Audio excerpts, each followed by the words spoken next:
132 ઉમેદવાર શ્રી પરાગભાઈ શાહ, 132 ઉમેદવાર શ્રી પરાગભાઈ શાહ 21 તારીખે ભારી બહુમતથી એમને વિજયી બનાવીને મહાનગરપાલિકામાં મોકલશો તથા ભારતીય જનતા પાર્ટીના આપણા મેયર બને એના પ્રયત્નોમાં એમને આગળ કરશો। શ્રી પરાગભાઈ શાહને આપ સામાજિક કાર્ય માટે ઓળખો જ છો। તેઓ સમાજના અગ્રણી છે તથા મેડિકલ તથા બાકીના સમાજના કાર્યોમાં આગળ પડતા છે। 21 તારીખે મતદાન કરીને એમને જરૂરથી આપ સહુ વિજયી બનાવશો। पराग भाई आगे बढ़ो, पराग भाई आगे बढ़ो।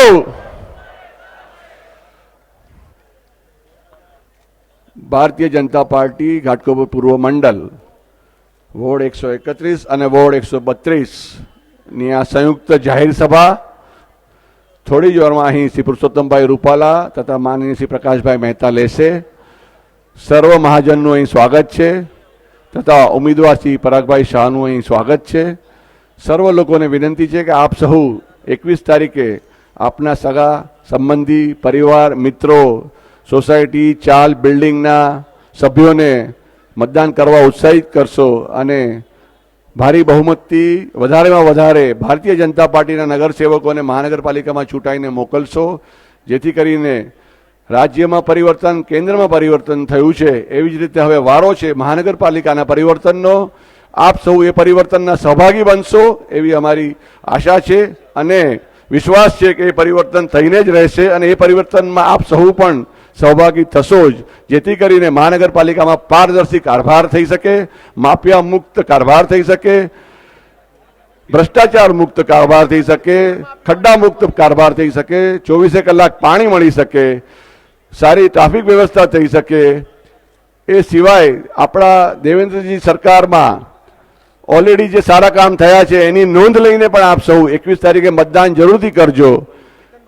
5000 સીસીટીવી કેમેરા ઓલરેડી કાર્યવાહી થઈ ગયા છે પૂરા મુંબઈમાં, જેથી કરીને લો અને ઓર્ડર તથા ટ્રાફિકની સમસ્યાઓ સુલઝાવવામાં ઘણો ફરક પડ્યો છે એનાથી।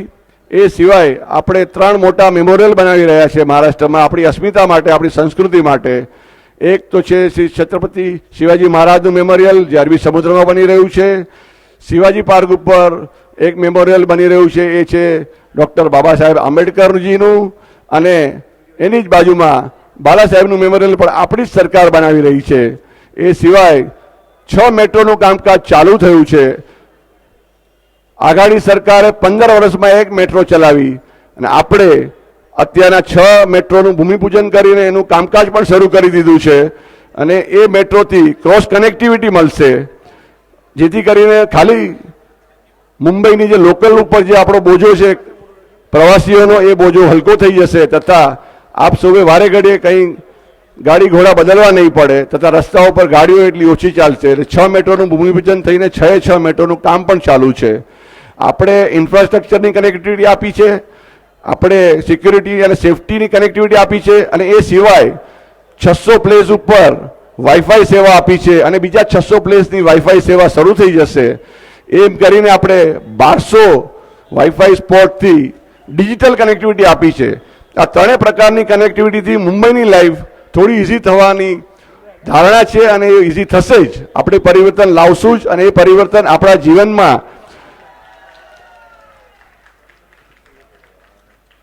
ઘણો અગત્યનો ભાગ ભજવશે। શ્રી પરાગભાઈ શાહનું લોકો સન્માન કરી રહ્યા છે, પ્રેમથી મળી રહ્યા છે। તેમની લોકપ્રિયતા લોકોમાં કંઈ અજાણી નથી।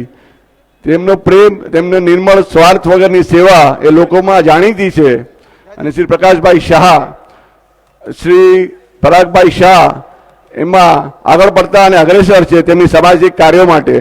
એટલે લોકો વચ્ચે એમનું મહિલાઓએ એમનું હમણાં સ્વાગત કર્યું છે, પાછળ કપાળ ઉપર તિલકથી અને ફૂલહારથી એમનું સ્વાગત કર્યું છે। આ મહિલાઓનો ખૂબ ખૂબ આભાર।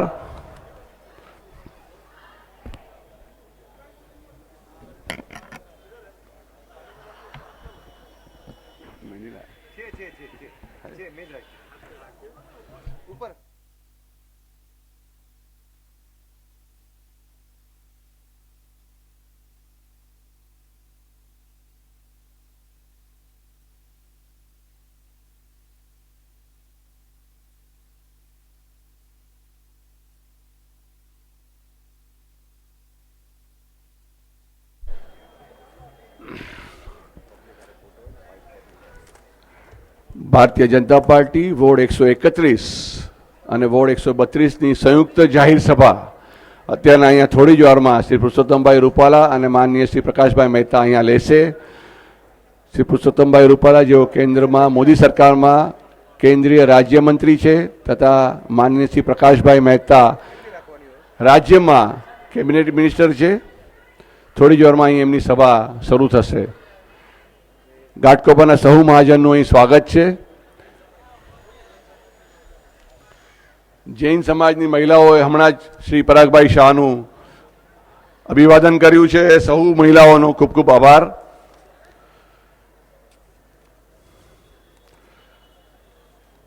આ જાહેર સભા વોર્ડ 131ના ઉમેદવાર શ્રી ભાલચંદ્રભાઈ સિરસાટ તથા વોર્ડ 132ના ઉમેદવાર શ્રી પરાગભાઈ શાહ માટે આયોજિત કરવામાં આવી છે. 21 તારીખે મહાનગરપાલિકાના ચુનાવ માટે ચૂંટણી માટે આ ઇલેક્શન માટેની જાહેર સભાનું આયોજન અહીં કરવામાં આવ્યું છે. 21 તારીખે આપ ભારે બહુમતથી એમને વિજયી કરશો તથા આપ સહુ આપના સગા સંબંધી મિત્રો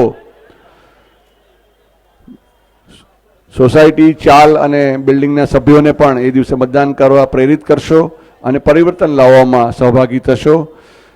કેન્દ્રમાં પરિવર્તન થયું છે, રાજ્યમાં પરિવર્તન થયું છે. સુશાસન માટે, સુરાજ્ય માટે, પારદર્શી કારભાર માટે આપ સહુ આ પરિવર્તનમાં સહભાગી થશો. 21 તારીખે ભારે મતથી મતદાન કરશો અને વધારેમાં વધારે નગરસેવકોને મહાનગરપાલિકામાં ચૂંટાઈને મોકલશો, જેથી કરીને મહાનગરપાલિકામાં પણ આપણો મેયર હોય.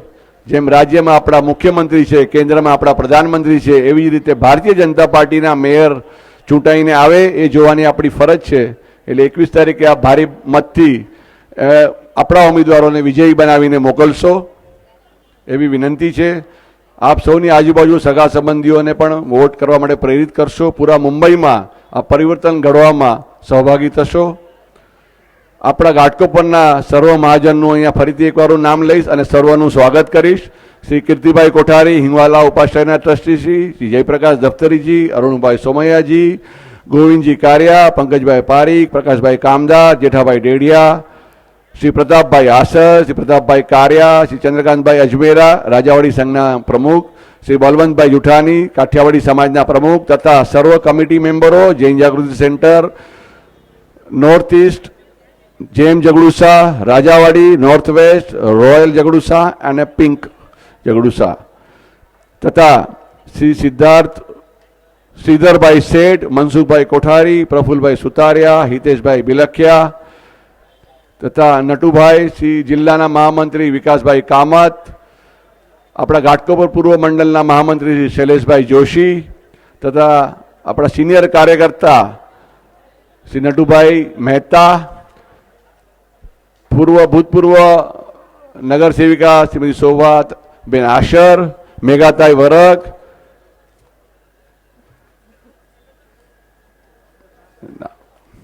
આપ સૌનું અહીં સ્વાગત છે.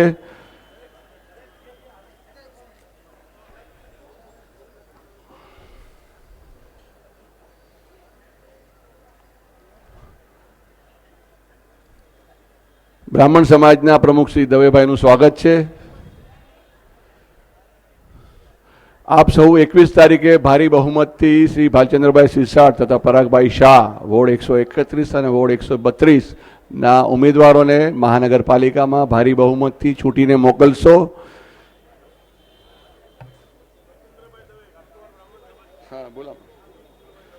શ્રી જ્યોતિન્દ્રભાઈ દવે ઘાટકોપર બ્રાહ્મણ સમાજના ટ્રસ્ટી શ્રી અને ભાનુશાલી સમાજના શ્રી મોહનભાઈ ભાનુશાલીનું સ્વાગત છે.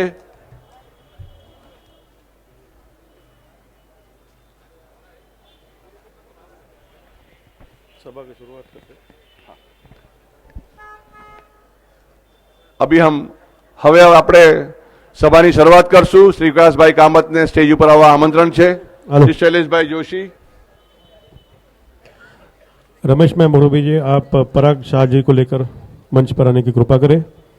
आदरणीय प्रताप भाई आसर, महाराष्ट्र के कार्यालय के हमारे प्रभारी प्रदेश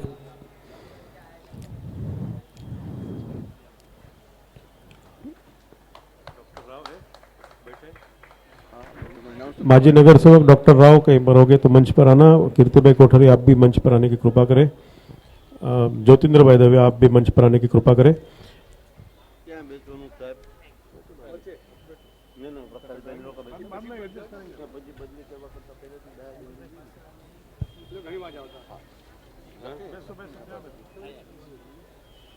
वो साइड से बैठ जाओ, वहाँ से बैठो। हाँ, अभी तो बैठो बस।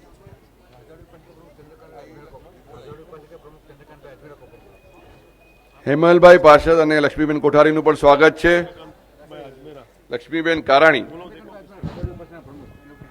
हेलो, राजावाड़ी उपाश्रयना प्रमुख श्री चंद्रकांतभाई स्टेज पर पधारे प्लीज।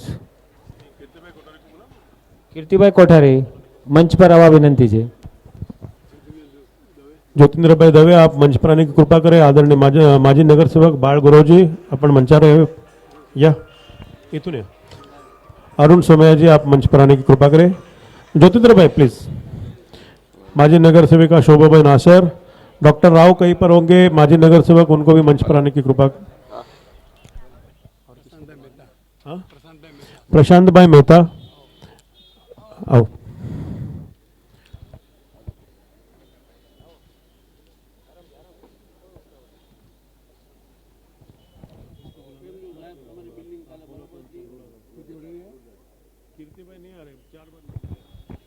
आओ ना कीर्ति भाई, ऊपर आओ। दिनेश भाई भट्ट आप मंच पर आओ।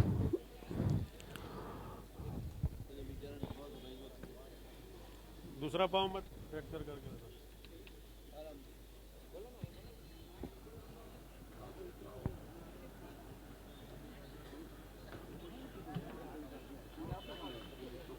पराग भाई के बहनों अपने जवाई है।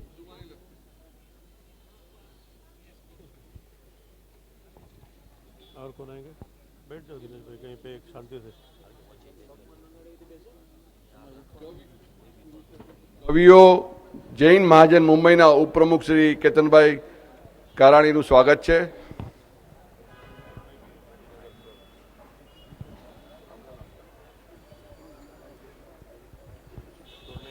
अभी कोई नया लेक्चर ये सब अभी हो गया बहुत बार हो गया.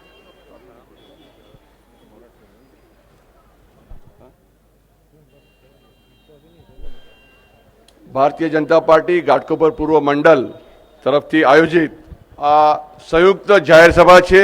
વોર્ડ 131ના ઉમેદવાર શ્રી ભાલચંદ્ર સિરસાટ તથા વોર્ડ 132ના ઉમેદવાર જેઓ અહીં હાજર છે શ્રી પરાગભાઈ શાહ, એમને માટે આ સંયુક્ત જાહેર સભાનું આયોજન કરવામાં આવ્યું છે. તથા હમણાં જ થોડી વારમાં માનનીય શ્રી પુરુષોત્તમભાઈ રૂપાલા જેઓ રાજ્યમાં કેન્દ્રમાં મોદી સરકારમાં રાજ્યમંત્રી છે તથા માનનીય આદરણીય શ્રી પ્રકાશભાઈ મહેતા રાજ્યમાં કેબિનેટ મિનિસ્ટર છે, એમનું થોડી જ વારમાં અહીં આગમન થશે. તથા ઘાટકોપરના જેટલા બી સર્વ મહાજન અહીં હાજર છે તે સૌનું સ્વાગત છે. થોડી જ વારમાં આપણે આ સભા શરૂ કરશું અને આ સભામાં શ્રી પુરુષોત્તમભાઈ રૂપાલાની સૌરાષ્ટ્રની તળપદી ભાષાનો ભાષણ કલાનો અનુભવ લઈશું. તથા 21 તારીખે ભારી મતદાનથી આપણા બંને ઉમેદવારને મહાનગરપાલિકામાં ચૂંટાઈને મોકલશું તથા પરિવર્તનમાં સહભાગી થશું. આ પરિવર્તન આપણે લાવવાનું જ છે. કેન્દ્રમાં આપણે આ પરિવર્તન લાવ્યા છે, રાજ્યમાં લાવ્યા છે અને હવે વારો છે મહાનગરપાલિકાનો અને એ આ પરિવર્તન આપ સહુ લાવશો એવી વિનંતી છે. કિશોરીબેન મહેતા અને શ્રી રિદ્ધિબેન મહેતાનું સ્વાગત છે. આ સંયુક્ત જાહેર સભા હમણાં થોડી જ વારમાં श्री पुरुषोत्तमभाई रूपाला तथा श्री प्रकाशभाई मेहता उदयराज करते. उदयराज तोरणे जी आपण मंचावर या.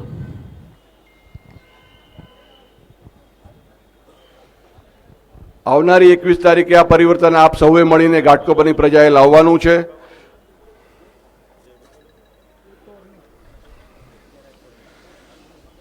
કેન્દ્રમાં પરિવર્તન થયું છે, રાજ્યમાં પરિવર્તન થયું છે અને હવે વારો છે મહાનગરપાલિકાનો. પારદર્શી કારભાર લાવવાનો અને પરિવર્તન કરવાનો આપ સૌનો હક છે અને એ પરિવર્તન થઈને જ રહેશે. અને આપ સૌને વિનંતી છે કે એ 21 તારીખે ભારી મતદાન કરશો અને વધુમાં વધુ નગરસેવકો ચૂંટાઈને મહાનગરપાલિકામાં જાય એ જોવાની આપણી ફરજ છે. આ એક મોકો છે પારદર્શી કારભાર માટે. આ પારદર્શી કારભાર થશે તો મુંબઈ ખડ્ડા મુક્ત થશે, માફિયા મુક્ત થશે અને ભારતીય જનતા પાર્ટીનો મેયર ચૂંટાઈને આવશે. गिरीश भाई सेठ, आप मंच पर आने की कृपा करें. રાજ્યમાં શ્રી દેવેન્દ્રભાઈ ફડણવીસની સરકારના કાર્યો મુંબઈ માટેના અદ્વિતીય છે, જેમણે આપણને ઇન્ફ્રા કનેક્ટિવિટી આપવા માટે 6 મેટ્રોનું કામકાજ શરૂ કર્યું છે. એ સિવાય કોસ્ટલ રોડ અને વોટરવેઝની સ્કીમ શરૂઆત કરી છે. એ સિવાય 600 વાઈફાઈથી ડિજિટલ કનેક્ટિવિટી આપવાની પ્રયત્ન કર્યો છે તથા બીજા 600 વાઈફાઈ સ્પોટ માર્ચ સુધીમાં થઈ જશે. એ સિવાય આ ડિજિટલ કનેક્ટિવિટી ઇન્ફ્રા કનેક્ટિવિટી છોડીને પણ 5000 સીસીટીવી કેમેરા પૂરા મુંબઈમાં શરૂ કરીને એમણે લો એન્ડ ઓર્ડરની સિચ્યુએશનમાં ઘણો ઘટાડો કર્યો છે, એમને ઇમ્પ્રુવમેન્ટ કરી છે. અને એ સિવાય આ સીસીટીવીના જાળથી લોકોમાં સુરક્ષિતતાની ભાવના વધી છે. એ સિવાય મહિલાઓની સેફટી અને સિક્યુરિટી વધી છે. એ તો આપ સૌએ માનવું જ પડશે. એટલે આ ત્રણેય કનેક્ટિવિટીથી મુંબઈ ઘરાની લાઈફ આપણી ખૂબ સારી સહેલી થશે તથા એક ખૂણેથી બીજે ખૂણે જવા માટે સરળતા રહેશે. ડિજિટલ કનેક્ટિવિટીથી કરપ્શન ઘટશે. તમે તમારા ઘરે બેસેલી આપલે સરકાર પોર્ટલ પર જઈને લગભગ 372 સર્વિસ ઓનલાઈન છે, એનો લાભ લઈ શકો છો, જેનાથી કરીને તમારે ક્યાંય પણ કોઈ ધક્કા ખાવાની જરૂર નથી, કોઈને પૈસા ખવડાવવાની જરૂર નથી, કોઈ લાઈનમાં ઊભા રહેવાની જરૂર નથી. તમારા ઘર બેઠા તમે ઓનલાઈન 372 સર્વિસનો લાભ લઈ શકો છો, જેમાં આપને જે બી સર્ટિફિકેટો વગેરે જોઈતા હોય છે મ્યુનિસિપાલિટીમાંથી તથા જે પણ સરકારની સર્વિસ જોઈતી હોય છે તે મેળવી શકો છો. મેટ્રોની સર્વિસ શરૂ થઈ જવાથી એક ખૂણેથી બીજે ખૂણે ખાલી આપણે લોકલ ટ્રેન પર જે ભાર રાખવો પડતો હતો એની જગ્યાએ હવે આપણે એક બીજી જગ્યાએ સહેલાઈથી જઈ શકશું. એક મેટ્રો તો આપણા ઘાટકોપર પંતનગરમાંથી પાસ થવાની છે, જે આપ સૌને ખબર છે. ગારોડનગર થઈને પંતનગરથી LBS રોડ પર થઈને થાણા સુધી જવાની છે.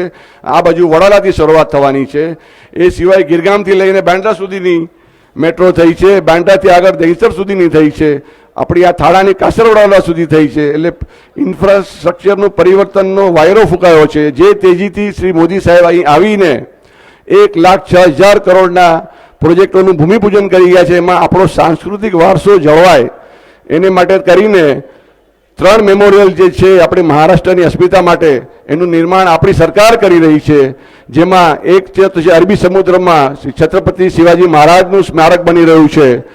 શિવાજી પાર્ક પર હિન્દુ મિલમાં ડૉક્ટર બાબા સાહેબ આંબેડકરજીનું સ્મારક બની રહ્યું છે અને એની જ બાજુમાં શ્રી બાળા સાહેબ ઠાકરેજીનું સ્મારક પણ આપણે જ બનાવી રહ્યા છે. આપણા મુંબઈની સંસ્કૃતિ અને જાળવવા માટે થઈને આપણી સરકારના પ્રયત્નો ખૂબ જ થયા છે. ઇન્ફ્રા કનેક્ટિવિટી, ડિજિટલ કનેક્ટિવિટી અને સીસીટીવી સિક્યુરિટીની કનેક્ટિવિટીથી મુંબઈ ઘરાઓની લાઈફમાં સરળતા આવે, સમૃદ્ધતા આવે એનો પ્રયત્ન થયો છે. એ સિવાય આપણી સરકારના ઘાટકોપરના આપણા પોતાના લોકલાડીલા નેતા હાઉસિંગ મિનિસ્ટર શ્રી પ્રકાશભાઈ મહેતાએ પણ હાઉસિંગ પોલિસીઓમાં ખૂબ ખૂબ ચેન્જીસ કર્યા છે, જેથી કરીને આપણા પંતનગરમાં રહેતા લાખો ઘરોમાં આપણા નાગરિકોને આ સુવિધા મળવાની છે. જેઓના પ્લોટ નાના હતા એ પોલિસીઓની ચેન્જ કરીને એમને પોતાના ઘર મળે અને 500 ફૂટના ઘર મળે એના પ્રયત્ન કર્યા છે. BDT ચાલના નિયમોને બી ચેન્જ કરીને BDT ચાલનું રીડેવલપમેન્ટ થાય એના પ્રયત્ન કર્યા છે. માળાના બિલ્ડિંગોનું પ્રયત્ન કર્યા છે અને જૂના ભાડૂતો જે જૂના બિલ્ડિંગોમાં રહે છે એમાં પણ નિયમોમાં પરિવર્તન કરીને એ લોકોને પણ ઘર મળે એવા પ્રયત્નો એમણે કર્યા છે. એટલે પ્રયત્નો અને પરિવર્તનનો વાયરો મહાનગરપાલિકામાં પણ ફેલાય એ જોવાની આપણી ફરજ છે. આપ સૌ 21 તારીખે આ માટે પારદર્શક કારભાર માટે આપણા નગરસેવકોને ચૂંટાઈને મોકલશો. શ્રી પરાગભાઈ શાહ 132 અને 131ના શ્રી ભાલચંદ્રભાઈ સિરસાટ. ધન્યવાદ.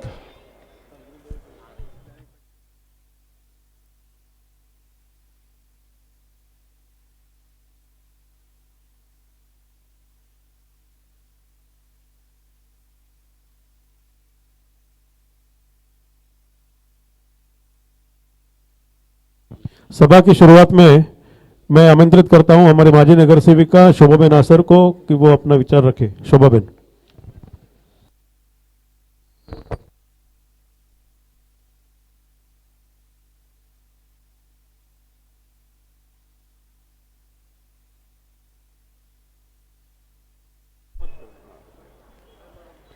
મંચ પર ઉપસ્થિત મહાનુભાવો તથા આપણા લાડલા ઉમેદવાર પરાગભાઈ શાહ અને ભાલચંદ્રજી સિરસાટ અને અહીં ઉપસ્થિત ઘાટકોપરનું મહાજન, આ મહાજને ઘાટકોપરમાં ભારતીય જનતા પાર્ટીને વર્ષોથી જે સાથ આપ્યો છે અને એ સાથ હંમેશા મળતો રહ્યો છે એ અમે જોયું છે.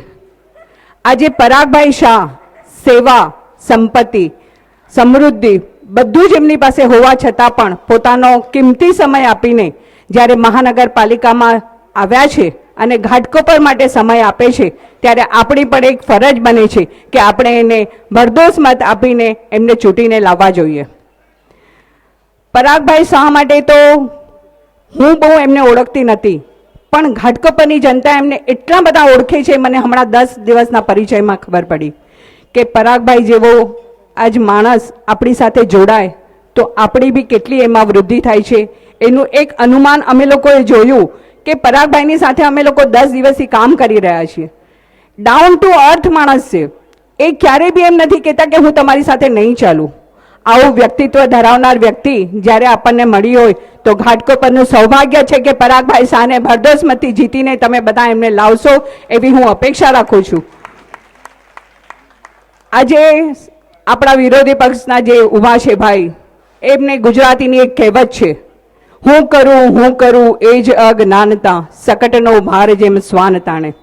એને એમ જ થાય છે કે ઘાટકોપર મેં જ વસાવ્યું છે, પણ એ ભૂલી ગયા છે કે 6 વખત ચૂંટાઈને આવનાર પ્રકાશભાઈ મહેતાએ જે કામ કર્યા છે ને એ કામનો 1% પણ કામ એમણે કરીને બતાવ્યું હોય તો હું હારી જાઉં.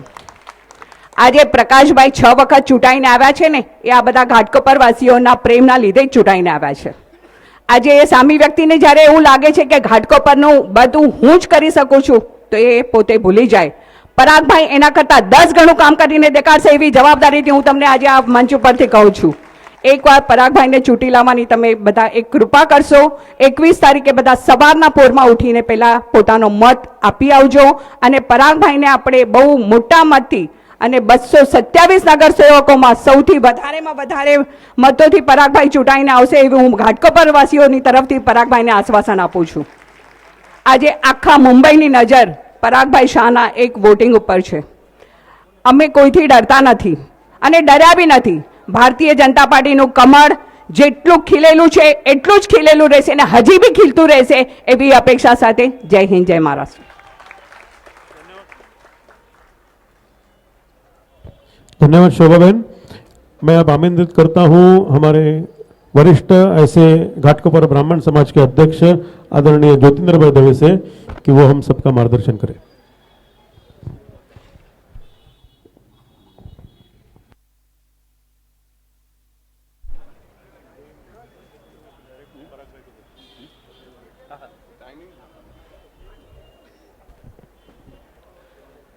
નમસ્કાર. મંચસ્થ બિરાજમાન સર્વ મહાનુભાવો, આદરણીય શ્રી પરાગભાઈ અને આપ સૌનું હાર્દિક સ્વાગત. આજે આપણે જે પર્પઝ માટે અહીંયા ભેગા થયા છીએ એમાં ખાસ કરીને પરાગભાઈ આપણા આ એરિયાનો ઉમેદવાર, એ ઉપરાંત ભાલચંદ્રજી સિરસાટ અને બિંદુબેન ત્રિવેદી, આ 3 જે નગરસેવકો અને આ 2 નગરસેવક ને 1 નગરસેવિકા ઉમેદવાર તરીકે ઘાટકોપરમાંથી જે રીતે લડી રહ્યા છે એ સામાજિક સંસ્થાઓના અને સામાજિક કાર્યોના ખૂબ જ અનુભવી છે. કદાચ માનો કે એવો પ્રચાર થતો હોય કે પરાગભાઈને કોર્પોરેશનનું અને સમાજ સેવાનો શું અનુભવ છે. પરાગભાઈને સમાજ સેવાનો ખૂબ જ બહોળો અનુભવ છે અને એક સારામાં સારા કાર્યકર છે. આજે ઘાટકોપર જૈન સમાજમાં જેટલા એ પ્રચલિત છે અને જે એને કાર્યો કર્યા છે એનો ખરેખર ઘાટકોપરને લાભ મળવાનો છે. અને આ બીજા 2 નગરસેવકને, એક નગરસેવક ભાલચંદ્રભાઈ સિરસાટ અને બિંદુબેન જે છે એ પણ સમાજ સેવાના ખૂબ જ અનુભવી છે. સિરસાટ સાહેબ તો કેટલા વર્ષો સુધી કોર્પોરેટર રહી ચૂક્યા છે અને ખૂબ જ સારા અનુભવી અને સારા સારા કાર્યકરો આ બધા છે. આપણે સૌ એ ત્રણેયને સારામાં સારા બહુમતથી ચૂંટી લાવીએ એ જ આપણી ફરજ છે. અત્યારે સમય એ નથી કે આ લોકો આપણા માટે શું કરશે, આપણે અત્યારે એ લોકો માટે શું કરવાનું છે એ આપણે વિચારવાનું છે. અને જો એ વિચારી અને આ કાર્ય કરશું તો આપણે અગત્યની વસ્તુ એ છે કે પ્રકાશભાઈ મહેતાના હાથ મજબૂત કરવાના છે. અને ઘાટકોપર પ્રત્યે અને 132 નંબરના વોર્ડ પ્રત્યે આખા મુંબઈની નજર છે. અને આ આપણે સાબિત કરીને બતાડવાનું છે કે વધુમાં વધુ વોટથી આ લોકોને આપણે જીતાડી અને ઘાટકોપરની શાન વધારીએ. આભાર. धन्यवाद ज्योतिंद्र भाई. केंद्रीय कृषि राज्य मंत्री आदरणीय पुरुषोत्तम जी रूपाला यहाँ पर कुछ ही समय में उपस्थित रहेंगे और हमारे सबके लाडले ऐसे गृह निर्माण मंत्री हमारे प्रकाश भाई मेहता और 131 के हमारे उम्मीदवार भालचंद्र सिरसाट जी भी कुछ समय में यहाँ पर उपस्थित रहेंगे. अब मैं विनंती करता हूँ पराग भाई शाह जो हमारे 132 के उम्मीदवार हैं और जब वो बात करेंगे तो वो सीधे दिल को आपको छुएंगे. इस तरह से ऐसे हमारे पराग भाई शाह से मैं विनंती करता हूँ. पिछले 20 दिन से वो लगातार चुनाव में डोर टू डोर कैंपेनिंग में ग्रुप मीटिंग्स में सभी से मिल रहे हैं, सभी से बात कर रहे हैं और सभी को प्रभावित कर रहे हैं अपने वाणी से. ऐसे पराग भाई शाह जी से मैं विनंती करता हूँ कि ये आदरणीय प्रकाश भाई हमारे बीच उपस्थित है. जोरदार तालियों से प्रकाश भाई का हम स्वागत करेंगे. उन्हीं के साथ में मुंबई के महामंत्री विनायक जी कामत हमारे बीच उपस्थित है. मंच पर आने की कृपा करें और मैं पराग भाई शाह से विनंती करता हूं कि वो हम सबका मार्गदर्शन करें.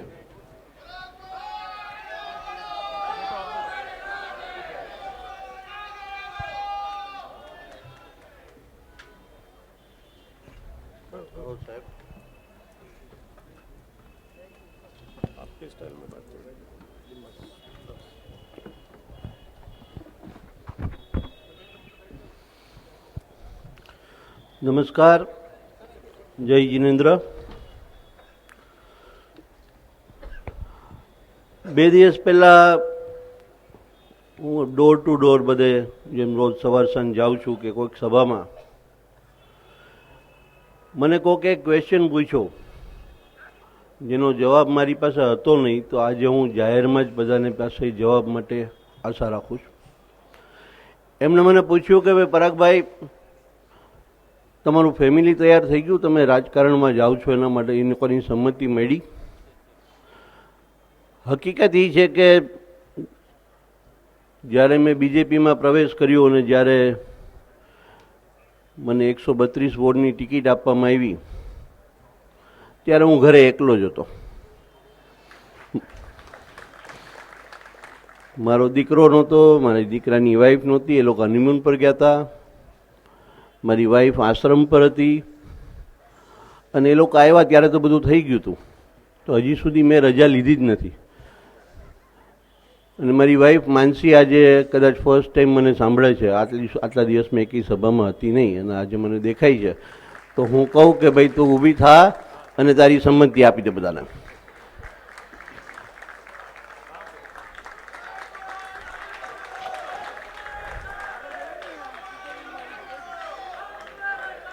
ત્યાં બધા બેઠા છે ફેમિલી વાળા.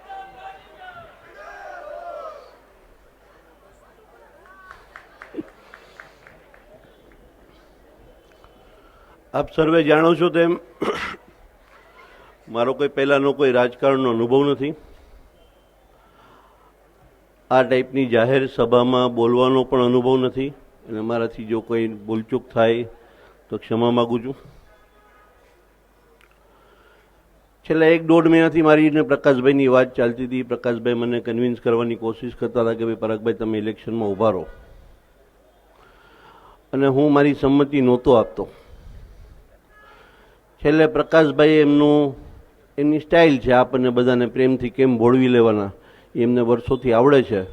તો એ સ્ટાઇલ એમણે મારી સાથે પણ કરીને એમણે મને કહ્યું કે ભાઈ પરાગભાઈ, હું આજે 25-30 વર્ષથી ઘાટકોપરના એમએલએ તરીકે ચૂંટાઈ આવું છું. ઘાટકોપરની જનતાનો મને ખૂબ પ્રેમ છે ને મને પણ ખરેખર એના માટે ખૂબ પ્રેમ છે. પણ અત્યારના હું રાજ્યમંત્રી બન્યો હોવાથી મારી પાસે આખા રાજ્યની જવાબદારી છે. તો કદાચ હું ઘાટકોપરને એટલો ન્યાય નથી આપી શકતો જેટલો મારે આપવો જોઈએ. તો હું તમને મારા વતી રિક્વેસ્ટ કરું છું કે તમે ઘાટકોપર સંભાળો, હું મહારાષ્ટ્ર સંભાળીશ. અને મેં આ પદ સ્વીકાર્યું છે. એક ટ્રાન્સપરન્ટ ગવર્મેન્ટ, એક ઓનેસ્ટ ગવર્મેન્ટ કેમ ચાલે એ આપણે આગલા 5 વર્ષ જોશું. સૌને ખબર છે કે મારો બિઝનેસ છે. હું આજે મારા બિઝનેસમાંથી ટાઈમ કાઢીને અહીંયા આવીશ. મારા ફેમિલીને હું ઓછો ટાઈમ આપી શકીશ. આ બધું કર્યા પછી જો તમે મારી પાસે ખાલી એક કોર્પોરેટર તરીકેની જ આશા રાખતા હોય, કારણ કે હું આ છેલ્લા 12-15 દિવસમાં હું ઘણી બધી જગ્યાએ ગયો, કદાચ 10-15 હજાર લોકોને હું મળ્યો હોઈશ, અને દરેક લોકોની એક જ વાત છે કે ભાઈ પરાગભાઈ રસ્તા બરાબર નથી, એ કરાવજો, ફૂટપાથ બરાબર કરાવજો, ફેરિયા બહુ વધી ગયા છે એનું જરા ધ્યાન રાખશો, ટ્રાફિક કંટ્રોલ કરાવશો. જનતાએ તો નથી પૂછ્યું, પણ મારા વિરોધીઓએ જરૂર પૂછ્યું કે ભાઈ પરાગભાઈ નાળા સાફ કરશે કે નહીં, પરાગભાઈ ગટર સાફ કરશે કે નહીં. જે વિરોધીઓએ મને સવાલ પૂછ્યો કે ભાઈ પરાગભાઈ નાળા સાફ કરશે કે નહીં, કે ગટર સાફ કરશે કે નહીં, એમને મેં આજ સુધી કોઈ દિવસ ગટરમાં ઉતરતા નથી જોયા. પણ છતાં એમને મારી પાસે આશા છે, તો જો જરૂર પડશે તો હું ઉતરીશ.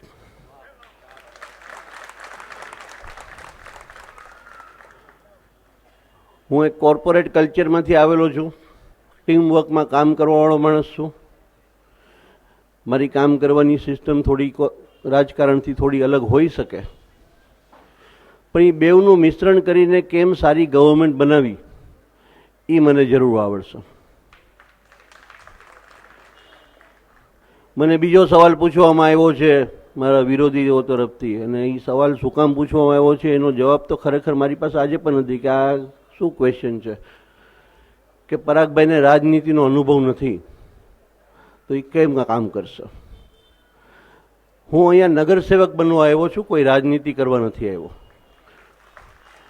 એટલે પહેલાં તો મારે કોઈ રાજનીતિ શીખવાની કદાચ જરૂર નથી, પણ જો જરૂર પડશે તો હું તમને બધાને ખબર છે કે પરાગભાઈ એક સફળ બિઝનેસમેન છે, જેને કદાચ રાજકારણ કર્યું નહીં હોય પણ કરાવ્યું ઘણું હશે.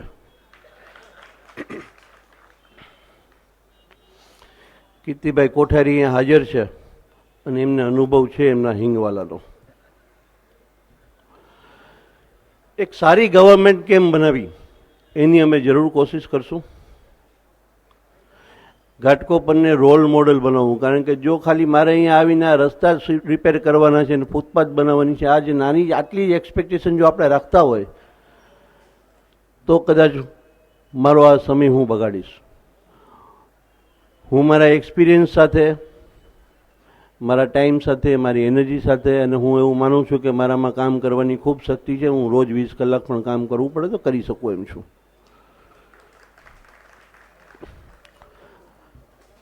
રસ્તા રિપેર કરવા, ફૂટપાથ કરવા, ડ્રેનેજ સિસ્ટમ, ગટર સિસ્ટમ, આ બધું તો બધું બેઝિક કામ છે. આપણે એનાથી કંઈ વધુ કરી શકીએ તો મારો કોર્પોરેટર બનવાનો મતલબ છે, ને તો જ પ્રકાશભાઈએ જે મને જવાબદારી સોંપી છે એ હું પૂર્ણ કરી શકું એમ ગણીશ. ઘાટકોપરમાં મેં નહીં પણ પારસધામમાં એક સબવાહિની ઓલરેડી શરૂ થઈ ચૂકેલી છે. જરૂર પડે કદાચ અમે બીજી સબવાહિની રાખશું જે ઘાટકોપરની જનતાને ઉપયોગી રહેશે. 2 એમ્બ્યુલન્સ અમે અનાઉન્સ કરેલી છે જે 24 કલાક લોકોને ફ્રી સર્વિસ મળશે. ઘાટકોપરમાં 15 થી 17 લાખ લોકોની વસ્તી થઈ ગઈ છે અને આપણી પાસે એક પણ મલ્ટી સ્પેશિયાલિટી હોસ્પિટલ નથી. મેં 4-5 દિવસ પહેલાં એ જાહેર કરેલું પ્રકાશભાઈની સંમતિ લઈને કે એમનો સાથ સહકાર રહેશે, અને એ હાજર છે એટલે તમારા બધાની હાજરીમાં પાછી એમની હા પડાવી લઉં છું કે બીએમસીમાંથી કે રાજ્ય સરકારથી કે સ્ટેટ ગવર્મેન્ટથી કે કોઈ 2-3 એનજીઓ મળીને કે કોઈ 2-3 ટ્રસ્ટ મળીને એક ઘાટકોપરમાં આપણે સારી મલ્ટી સ્પેશિયાલિટી હોસ્પિટલ આગલા 5 વર્ષમાં ઊભી કરીને રહેશું. અને હું તમને કોઈ રીઝન નહીં આપું કે ભાઈ અમે કોશિશ કરી પણ સ્ટેટ ગવર્મેન્ટમાંથી ન મળી ને સેન્ટ્રલ ગવર્મેન્ટથી અપ્રુવલ ન મળ્યું. મને આશા છે કે આ જરૂર થશે. આ બાબતમાં અમુક ડિસ્કશન પણ થઈ ચૂકેલું છે. પણ જો કોઈ પણ કારણસર જો આ વસ્તુ પોસિબલ નહીં થાય તો મારી પર્સનલ જવાબદારી રહેશે. હું મારા ખર્ચે પણ એક હોસ્પિટલ ઘાટકોપરને ઊભી કરીને આપીશ. અને આ કોઈ મેનિફેસ્ટો નથી, આ એક મારું વચન છે જે મારે ઘાટકોપર માટે કરવું છે. હું ઘાટકોપરમાં જન્મો છું. આ મારી જન્મભૂમિ છે, મારી કર્મભૂમિ છે, મારી ધર્મભૂમિ છે. અહીંના લોકોએ હંમેશા મને સાથ આપ્યો છે અને એ સાથ હંમેશા રહે. મારા માટે પર જે પણ વિશ્વાસ લોકોએ રાખ્યો છે એ હંમેશા વિશ્વાસ ટકેલો રહે એ હું જરૂર ધ્યાન રાખીશ. અમે લોકોએ 5 આર્કિટેક્ટની પેનલ ઓલરેડી બનાવેલી છે કે જે ટાઉન પ્લાનિંગનું ધ્યાન રાખશે, બ્યુટિફિકેશનનું ધ્યાન રાખશે. આપણને સૌને કમ્પ્લેન હોય છે કે ભાઈ બીએમસીના કોન્ટ્રાક્ટરો બરોબર ક્વોલિટી કામ નથી કરતા. તો એ કામ કરાવવાની જવાબદારી મારી રહેશે. મારી પોતાની ઇન્ફ્રાસ્ટ્રક્ચર કંપની છે જેમાં મારી પાસે 1200થી વધારેનો સ્ટાફ છે. અને હું જોડાયો એની પાછળ મને અત્યાર સુધીમાં મારા સ્ટાફના સિનિયર લોકોમાંથી 50થી 60 જણા સામેથી આવીને કમિટમેન્ટ આપી ગયા છે કે ભાઈ પરાગભાઈ, જો તમે તમારો ટાઈમ દેશ માટે આપતા હોય, અમે લોકો જોબ કરીએ છીએ, અમે લોકો તમારા જેટલું કદાચ કામ નહીં કરી શકે પણ અમારું કોન્ટ્રીબ્યુશન તમારી સાથે રહેશે. તો મારી ટીમ હંમેશા તત્પર રહેશે.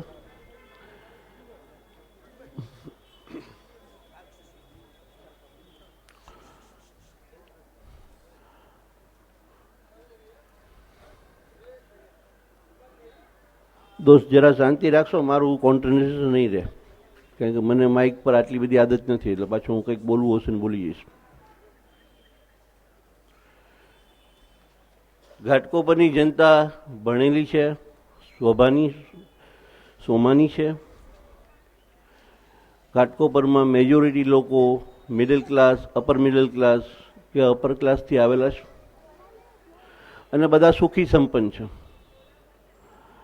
અને ઘાટકોપરના સુખી સંપન્ન ભણેલા ગણેલા લોકોને અમુક લોકો ચૂંટણી પહેલાં નાની મોટી લાલચો આપી રહ્યા છે. તમારી બિલ્ડિંગમાં કેમેરા નાખી આપશું, તમારી બિલ્ડિંગમાં પેવો બ્લોક કરી આપશું, ક્યાંક કમ્પાઉન્ડ વોલ તૂટેલી છે એ કરી નાખશું.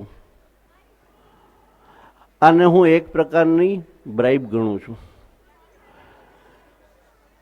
અને દરેક લોકોએ કામ પણ કરાવ્યું. પણ મને એક તાજુબી છે કે કોઈને એ ક્વેશ્ચન નથી થતો કે કોઈ માણસ શેના માટે મારા ઘરમાં કેમેરો નખાવવા આવે છે. જો તમારે નગર સેવકનું જ કામ કરવું છે અને નગરની સેવા જ કરવી છે તો આમાં ગીવ એન્ડ ટેક ક્યાં આવ્યું? હું છેલ્લા 12-15 વર્ષથી મારી સામાજિક પ્રવૃત્તિઓ, ધાર્મિક પ્રવૃત્તિઓમાં છું. ઘણા લોકોને ખબર હશે આમાં. અને અમે લોકો ઘણા કામ કરી રહ્યા છે, ઘણી સંસ્થાઓ સાથે કામ કરી રહ્યા છે. હું 332 ગૌશાળા સાથે કનેક્શનમાં છું, જેને અમે દર મહિને ફંડ મોકલીએ છીએ. અમે માનવતાના કામ કરી રહ્યા છીએ, અમે સાધર્મિકના કામ કરી રહ્યા છીએ, અમે મેડિકલનું ફંડ છે, અમે એજ્યુકેશનનું ફંડ છે. આ કોઈ પણ કામ કરવા માટે મારે કોઈ પણ જગ્યાએ કોઈ પૈસા આપવા નથી પડતા, કે ત્યાંના મેનેજરને કંઈ મારે રિશ્વત નથી આપવી પડતી કે ભાઈ મારે સારું કામ કરવું છે અહીંયા તો હું તમને આવીને પૈસા આપું. તો જો નગરસેવક તરીકે નગરનું તમારે કામ જ કરવું છે તો તમે ઘાટકોપરની જનતાને શા માટે છેતરી રહ્યા છો? આ સવાલ મેં 4 દિવસ 6 દિવસથી પૂછેલો છે મારા વિરોધીઓને, જેનું મૌન છે. એમણે મને જેટલા પણ સવાલ પૂછ્યા છે એ દરેક સવાલના જવાબ મેં આપી દીધા છે, પણ મારા એક પણ સવાલનો જવાબ મળતો નથી. મિત્રતા મારી બધા સાથે છે, મારા વિરોધીઓ સાથે પણ મિત્રતા છે. અને ઇલેક્શનનું ફોર્મ ભરવાનો લાસ્ટ ડે હતો, એની 2 દિવસ કે 3 દિવસ પહેલાં મેં મિત્ર ભાવે કોંગ્રેચ્યુલેશનનો ફોન કરેલો કે ભાઈ ચાલો ઓલ ધી બેસ્ટ, આપણે 2 જણા લડીએ છીએ અને આપણા 2 વચ્ચે હરીફાઈ છે. ત્યારે મને સામેથી સવાલ પૂછવામાં આવ્યો કે પરાગભાઈ તમે રાજનીતિમાં આવીને શું કરશો? તો હું 2 મિનિટ મૌન રહ્યો. મેં કીધું ભાઈ મને ખબર નથી હું રાજનીતિમાં શું કામ આવું છું. પણ હું તમને આ સવાલ પૂછી શકું છું કે ભાઈ તમે રાજનીતિમાં કેમ આવ્યા છો? એનો જવાબ એ હતો કે પરાગભાઈ અમારું તો આ કેરિયર છે. કેરિયર એટલે શું? અને તમે ધંધો કહો છો તો કે તમારે જે સમજવું હોય. અને ત્યારે મારે જવાબ આપવો પડેલો કે હું તમારો ધંધો બંધ કરાવવા માટે આવ્યો છું.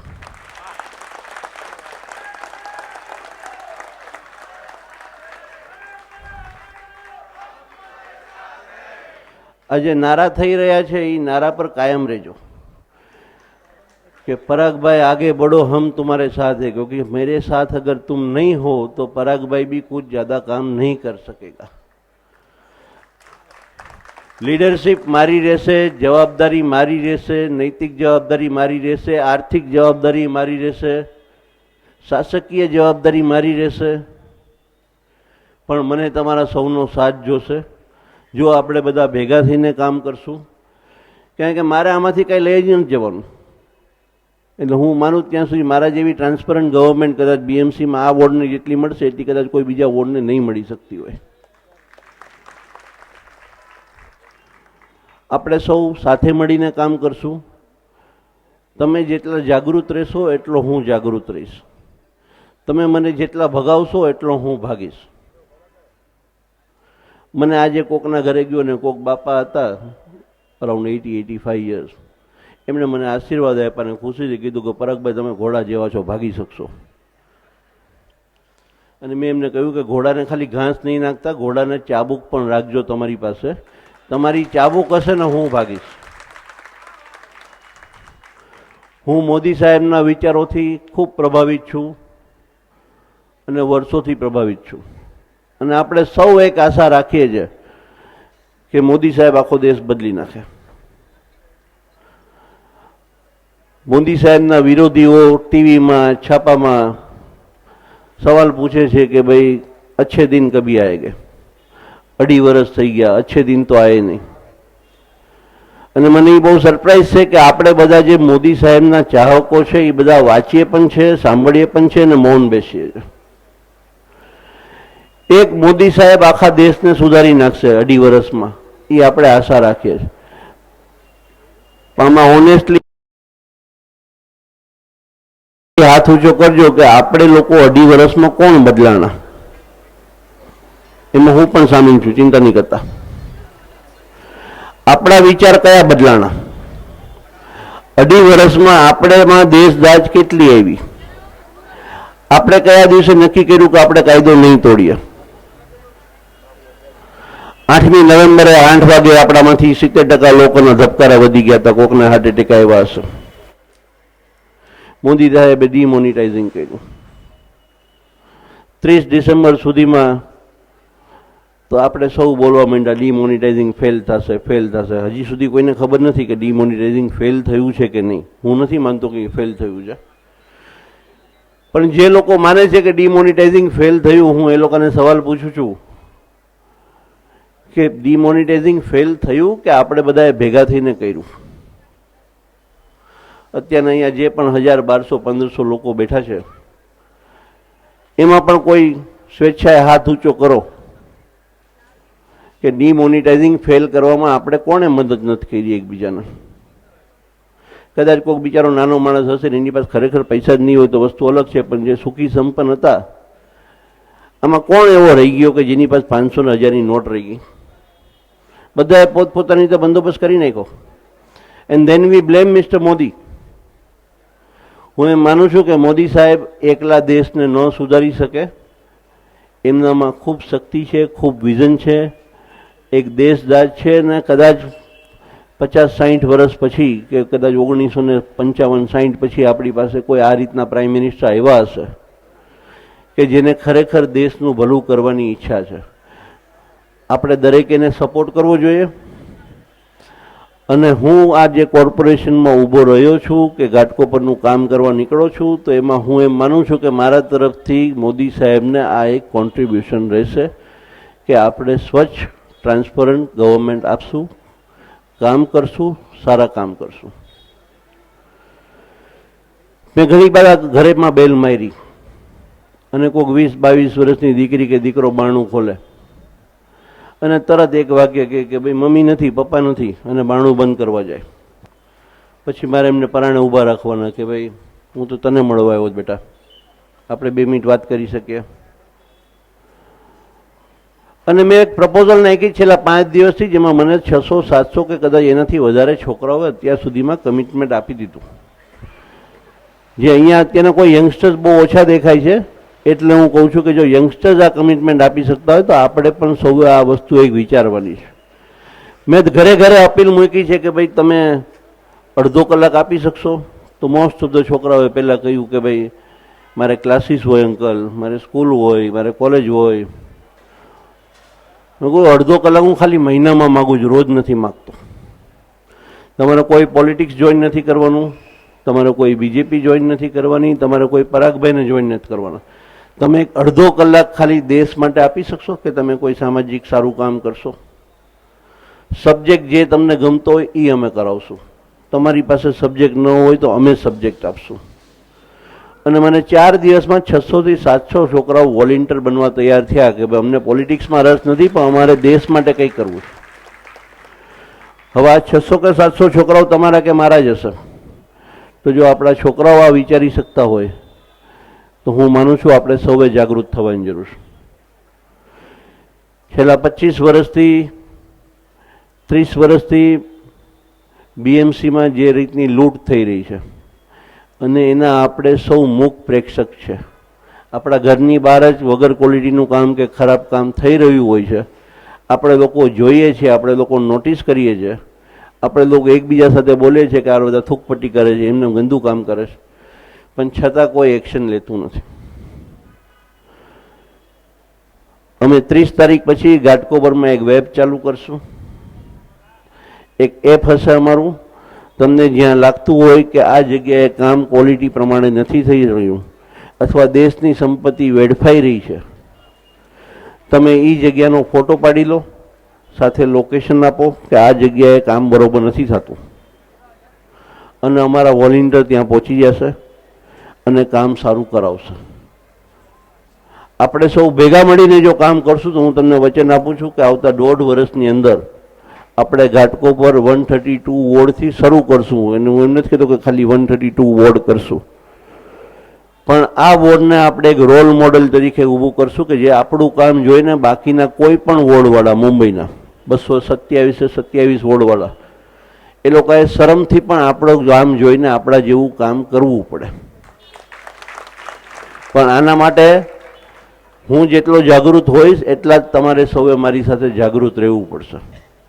હું તમને જવાબદારી લેવાનું નથી કહેતો, પણ મને સપોર્ટ આપવા માટે તમારે સૌએ હાજર રહેવું પડશે. અને જો તમે ફરીવાર 21 તારીખે ઇલેક્શનમાં વોટ કરીને સૂઈ ગયા, કારણ કે છેલ્લા 4 દિવસથી મેસેજો ચાલુ થઈ ગયા છે, વોટ આપવો જન્મસિદ્ધ હક છે, તમારે વોટ આપવો જ જોઈએ, પણ આ મેસેજ અધૂરો આવે છે મારા હિસાબે કે વોટ આપ્યા પછી તમારે જાગૃત થવાની જરૂર છે, ખાલી વોટ આપવાની જરૂર નથી. આપણે લોકો સૌ દુઃખી છે કારણ કે આપણે લોકો વોટ આપી દઈએ છીએ અને પછી આપણે આશા રાખે છે કે એક કોર્પોરેટર કે એક એમએલએ કે એક એમપી હવે આપણા ઘરની કે આપણી ઓફિસની કે આપણી દુકાનની કે આપણા રેસિડન્સની કે આપણી સોસાયટી કે રોડ રસ્તાની બધી જવાબદારી એની. આ રીતે દેશ આપણો આગળ નહીં આવે. સૌ જાગજો. આપણે 1.5 વર્ષમાં ઘાટકોપરને બદલીને જ રહેશું, અને જો તમે નહીં જાગો તો પણ હું ઘાટકોપરને બદલીને રહીશ, પણ પછી તમારે મને 5 વર્ષનો ટાઈમ આપવો પડશે.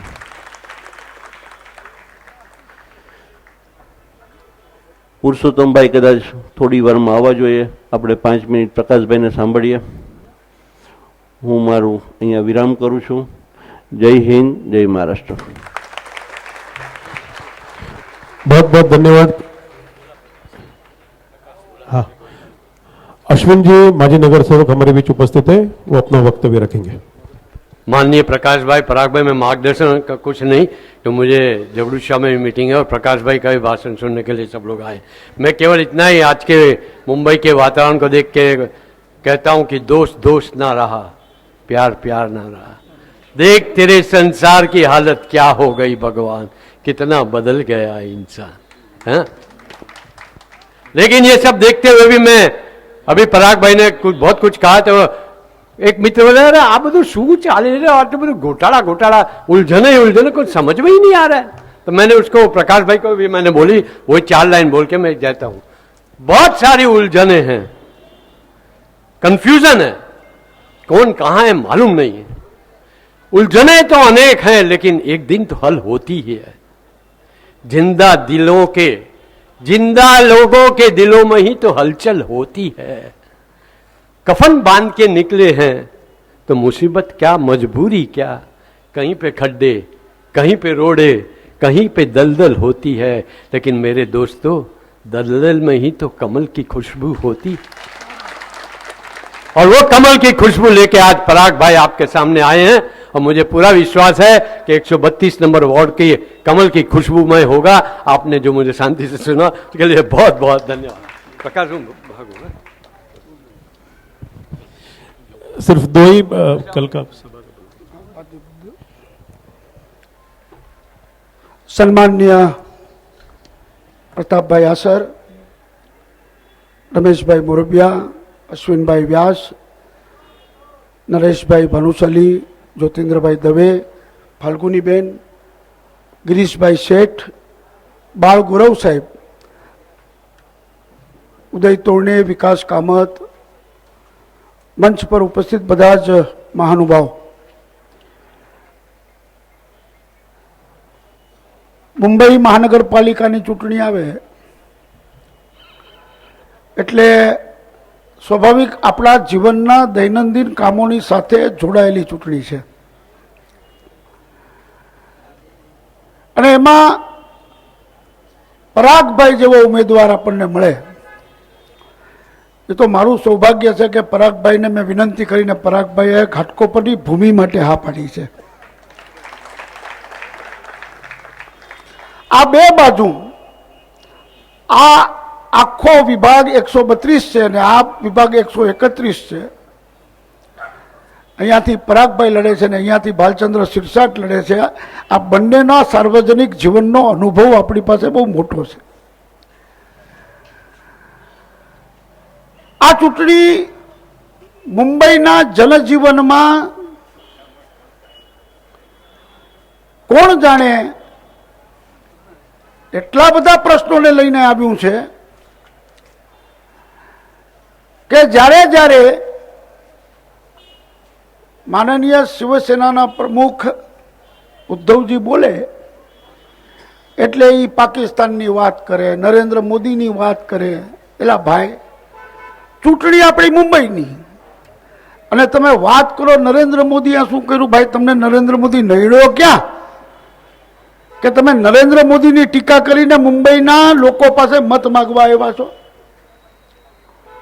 રોજ સવારના છાપું ઉગાડી એટલે નરેન્દ્રભાઈની ટીકા કરીને ઉદ્ધવ સાહેબનો દિવસ શરૂ થાય।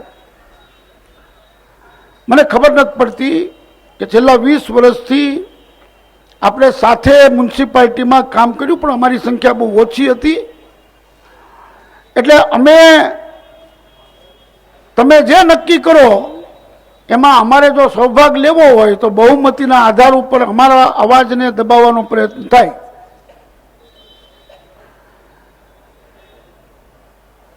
જ્યારે એક સમય એવો આવ્યો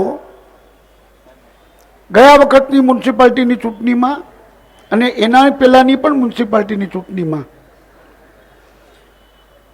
એમણે આ સમાજના વોટ લેવા માટે શું શું કર્યું અને ગયા વખતે પર્યુષણ વખતે એમણે જે પ્રશ્ન પૂછ્યો જાહેરમાં એ પ્રશ્નની પ્રત્યે મને બહુ અચરજ થાય છે। આ દેશના 125 કરોડ જનતાની વાત નરેન્દ્ર મોદી કરે છે। 125 કરોડમાં બધા જ જાતિ પાતિ પંથ સંપ્રદાય આવી જાય છે। નરેન્દ્રભાઈ આ દેશમાં રહેનારા કોઈ પણ વ્યક્તિને અલગ નથી કીધો, પણ પર્યુષણ વખતે અમે વૈષ્ણવ હોઈએ, બ્રાહ્મણ હોઈએ, હિન્દુ હોઈએ, ઉદ્ધવ સાહેબ એક પ્રશ્ન કર્યો કે મુસ્લિમો તો પાકિસ્તાન જાશે, જૈનો ક્યાં જાશે? આ જાતનો વિચાર કરીને જીવદયા પ્રત્યેનો એમનો અભિગમ એમણે સ્પષ્ટ કર્યો મારે કઈ ઈ પ્રશ્નની ઉપર એની સાથે વાત નથી કરવી. અમારી યુતિમાં કોણ કોને કેટલી સીટ આપશે એ મહત્વનું નહોતું. અમારી યુતિમાં મહત્વનું હતું કે મુંબઈનું જનજીવન અને મુંબઈનો એજન્ડા આ આપણે એક સાથે કરી શકીએ કે નહીં. જ્યારે 55,000 કરોડ રૂપિયાની મ્યુનિસિપાલિટીની ફિક્સ ડિપોઝિટ હોય અને 36,000 કરોડ રૂપિયાનું બજેટ હોય, છતાં પણ આપણે રોડ, ગટર, ફૂટપાથ, ફેરીવાળા, હોસ્પિટલો અને સ્કૂલોના ચક્કરની અંદર મુંબઈની અસ્મિતા અને મુંબઈને જે દેશની આર્થિક રાજધાની છે એ આર્થિક રાજધાનીને ઉપવનમાં બદલ કરવા માટે નાણાં ભરાઈ જાય, ગટરો ભરાઈ જાય, રોડના કોન્ટ્રાક્ટર દેવાય, ડમ્પિંગ ગ્રાઉન્ડની અંદર જે કચરો ઠલવાય છે એમાં 1,000 મેટ્રિક ટન કચરો કેમાં લઈ ગયા? તો કે રિક્ષામાં લઈ ગયા, ટેમ્પોમાં લઈ ગયા. 1,000 કરોડના બિલ આ રીતે ફાટ્યા છે. અમે કીધું કે આપણે પ્રમાણિકતાના મુદ્દા ઉપર આપણે યુતિ કરીએ. મીટિંગ થઈ, મીટિંગમાં હું જ ગયો હતો ભાજપ તરફથી. પ્રમાણિકતાના મુદ્દાને એ સમજી જ ન શક્યા કે પ્રમાણિકતાનો મુદ્દો એટલે શું. અમે એમને સમજાવીને કીધું પ્રમાણિકતાનો મુદ્દો એટલે આપણું જીવન અને આપણું રાજકીય કેરિયર ચોખ્ખું હોવું જોઈએ. નરેન્દ્ર મોદી જેવું ત્યાં કોઈ સગા સંબંધી નથી. આવો બાલચંદ્ર સિરસાટ સાહેબ, અજય બાગલ, વેલકમ. એટલે આપણે મુંબઈ ના વિકાસ માટે આ પહેલી સરકાર છે કેન્દ્રની કે જેણે 1,00,000 કરોડ રૂપિયા મુંબઈના ઇન્ફ્રાસ્ટ્રક્ચર માટે કેન્દ્ર સરકારે આપ્યા. રાજ્ય સરકારે મુંબઈ માટે મેટ્રોની કનેક્ટિવિટી, એક મેટ્રો આપણી ચાલુ થઈ એને 12 વર્ષ લાગ્યા પૂરું થતા, અને આ 2 વર્ષની અંદર બીજી 6 મેટ્રોનું કામ ચાલુ થઈ ગયું. આ કામનો એજન્ડા લઈને જો મુંબઈને તમે આ ગર્દીમાંથી મુક્ત કરવા માંગતા હો તો કરવું જોઈએ. એવો કંઈક એજન્ડા જે કાર્યક્રમના આધાર પર હોય, ભાવનાના આધાર ઉપર ચૂંટણીઓ નથી લડાતી. વિકાસના મુદ્દા ઉપર સબકા સાથ સબકા વિકાસ, આ મુદ્દા ઉપર ચૂંટણી લડવી જોઈએ. શિવસેના પ્રમુખ જ્યારે હિન્દુ હૃદય સમ્રાટ બાળાસાહેબ ઠાકરે હતા, બાળાસાહેબ ઠાકરે ને અમે સૌ આજે પણ આદરથી માનીએ છીએ.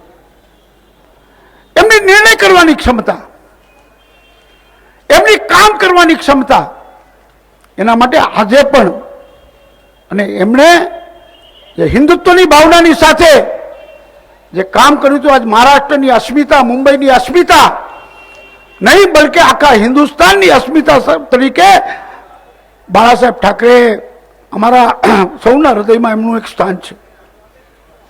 દીવા પાછળ અંધારું. આપણે તો અહીંયા નરેન્દ્રભાઈએ કોંગ્રેસ મુક્ત ભારત કર્યું, કોંગ્રેસ મુક્ત મહારાષ્ટ્ર કર્યું. આપણે કોંગ્રેસ મુક્ત આપણો વિભાગ કરીએ. અને આ વાળા કોંગ્રેસી કેદીના થયા ખબર તો પડે. તમારો જન્મ ક્યાં થયો, તમારા કુળ મૂળ ક્યાંના, તમારા ગુણ ક્યાંના. જો તમને સત્તાની જ ભૂખ હતી તો ભાજપ વાળા કોંગ્રેસવાસી થાય એવા બહુ ઓછા લોકો છે. હોય જ નહીં લગભગ. તો એકાદો નરબંકો પાકે. અને પોસ્ટર હું જોઉં છું, સન્માનીય સોનિયાજીનો ફોટો નથી, સન્માનીય રાહુલજીનો ફોટો ક્યાંય નથી, સન્માનીય સંજય નિરુપમનો ફોટો ક્યાંય નથી, મહારાષ્ટ્ર પ્રદેશના પ્રમુખ સન્માનીય અશોક ચૌહાણ સાહેબનો ફોટો નથી. અને પંજો એટલો છુપાઈને મૂક્યો છે કે જો એ ધ્યાનમાં આવી જાય તો આનું રિઝલ્ટ તો 1 મહિના પહેલા જ આવી ગયું હતું. આ પંજાબે વોટ આપવા વાળા નથી મારા બાપ. આ બધા જનસંઘના જમાનાથી ભારતીય જનતા પાર્ટી સાથે કમિટેડ લોકો છે. પણ જો છુપાવીને તમે વોટ માંગો, એ મારી પાર્ટીને જોવામાં તમે મને જોવો, મારી પાર્ટીને જોવામાં મને જોવો. એટલે ભાઈ, આ મુંબઈની ચૂંટણીમાં લડાઈ શિવસેના અને ભાજપની છે. કોંગ્રેસના તો 25 પણ નહીં આવે આખા મુંબઈમાંથી.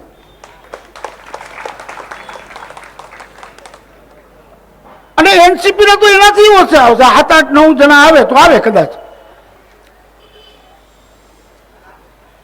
હવે 25 જણા આવે એમાં કદાચ તું ભૂલથી કદાચ ગયા વખતે આવી ગયો તો, અને પછી અમારે વિકાસના કામ કરવા હોય, મહાપાલિકાના બજેટના કામો કરવા હોય, ત્યારે તમે એમ કહો કે ભાઈ અમારી સરકાર નથી ને અમારા કઈ બહુ ત્યાં સંભળાતું નથી, તો પછી હું કામ તમે ઉભા રહ્યો ભાઈ? અને આ તો પહેલી વાર થયું ઘાટકોપરની રાજકીય સંસ્કૃતિને બદલવા માટેના પ્રયત્ન થયા. આ કોંગ્રેસીઓને એમ લાગ્યું કે ઝોપડપટ્ટીમાં પણ હવે તો ઝોપડપટ્ટીવાળા પણ પૈસાથી વોટ નથી આપતા. આને એમ થયું કે પૈસા આપશું, સોસાયટીને આપશું, લોકોને આપશું એટલે બધા વોટ મળી જશે. એટલે ભાઈ, આ ગુજરાતીઓનું ગામ છે, આ મહાજન કહેવાય. આ મુંબઈનું મહાજન બેઠું છે, ઘાટકોપરનું મહાજન બેઠું છે.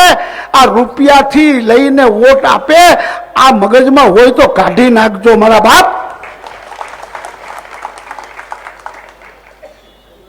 આ કઈ સંસ્કૃતિ તમે પ્રસ્થાપિત કરવા માંગો છો? તમે લોકોને શું મેસેજ આપવા માંગો છો? આ ઘાટકોપરની મિડલ ક્લાસનો ફેમિલી હશે, ઉચ્ચ મિડલ ક્લાસનો હશે, કે ગરીબ પણ હશે. આ કઈ તમારા રૂપિયાને જોઈને મતદાન કરવાનું નથી. મને કીધા કે ભાઈ પરાગભાઈ લોકોને મળશે. અરે પરાગભાઈ લોકોને ઘણા વર્ષોથી મળે છે. પરાગભાઈ સમય આપશે. તમે છેલ્લા 5 વર્ષમાં જેટલો આપ્યો છે એના કરતા ડબલ આપશે. તમે હતા જ ને આ વિભાગમાં. હવે આ વિભાગમાં અમે જયારે ડોર ટુ ડોર ગયા શિરસાટ સાહેબ માટે, શિરસાટ સાહેબ તો 10 વર્ષ આ વોર્ડમાં ગરોડિયા નગરમાં ને આ બધા એરિયામાં કામ કર્યું છે. ફાલ્ગુનીબેને આ એરિયામાં કામ કર્યું. આજે આ વિભાગના લોકો કહે છે, કામાગલ્લીમાં ગયો તો ન્યાય લોકો કહે છે કે 5 વર્ષમાં અમારું તો કઈ કામ થયું નથી. મેં કહ્યું ભાઈ, અમારે થોડાક માટે અમે રહી ગયા હતા ગયા વખતે. શિરસાટ સાહેબ 500 વોટે રહી ગયા હતા. એ ક્યાં રહી ગયા હતા? ઘાટકોપર લાલ બહાદુર શાસ્ત્રી માર્ગની ઓલી બાજુના એક 7-8 એરિયા આ વોર્ડની અંદર આવી ગયા હતા. આ ઘાટકોપરમાં જીતા હતા શિરસાટજી. અને આ વખતે હજી 2 વર્ષ પહેલા જે ચૂંટણી ગઈ વિધાનસભાની, પંજાના પરાક્રમો જોઈને ઘાટકોપરની જનતાએ જે આશીર્વાદ આપ્યા કે કોંગ્રેસના ગયા 50 વર્ષમાં સૌથી નીચા ક્રમાંક ઉપર મત આવ્યા હોય તો ગઈ વખતની વિધાનસભામાં ડિપોઝિટ ગઈ. કારણ એનું એવું છે કે આ ઘાટકોપરની પ્રજા છે, ઘાટકોપરની સંસ્કૃતિ અલગ છે, ઘાટકોપરનો સમાજ અને મહાજન અલગ છે. અને એટલા માટે એક હાવ ઉભો કરવો, એકલાના ફોટા લગાડીને હાલવું. આ પરાગભાઈનો ફોટો હોય ત્યારે નરેન્દ્રભાઈનો પણ હોય, અમારો પણ હોય. અશોક ચૌહાણનો લગાડે તો આપણને આદર્શના કૌભાંડની યાદ આવે. આપણને સોનિયાજીનો અને રાહુલજીનો ફોટો જોઈએ તો પપ્પુ યાદ આવે. અને એમાં પાછો પંજો રાખે તો આપણે તો એનાથી વધારે ભડકીએ. વિકાસ કઈ રીતે કરાય કે ઇન્ફ્રાસ્ટ્રક્ચર્સની અંદર? એક પ્રશ્ન મને પૂછો કોઈએ કે આટલા મોટા કરોડપતિ ઉમેદવાર શું કરશે? મેં જવાબ આપ્યો, મેં કોઈ કરોડપતિને રાજકારણમાં આવવું હોય તો વાંધો ન હોવો જોઈએ, પણ રાજકારણમાં રહીને કરોડપતિ બને તો એના માટે વાંધો જરૂર હોવો જોઈએ.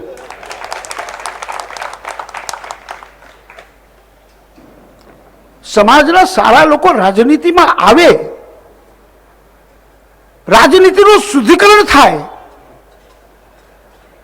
લોકોની વિશ્વસનીયતા રાજકારણ ઉપર આજે જે વિચલિત થઈ હતી, નરેન્દ્રભાઈના આગમન પછી રાજકારણ પ્રત્યે લોકોની વિશ્વસનીયતા આજે પ્રસ્થાપિત થાય છે.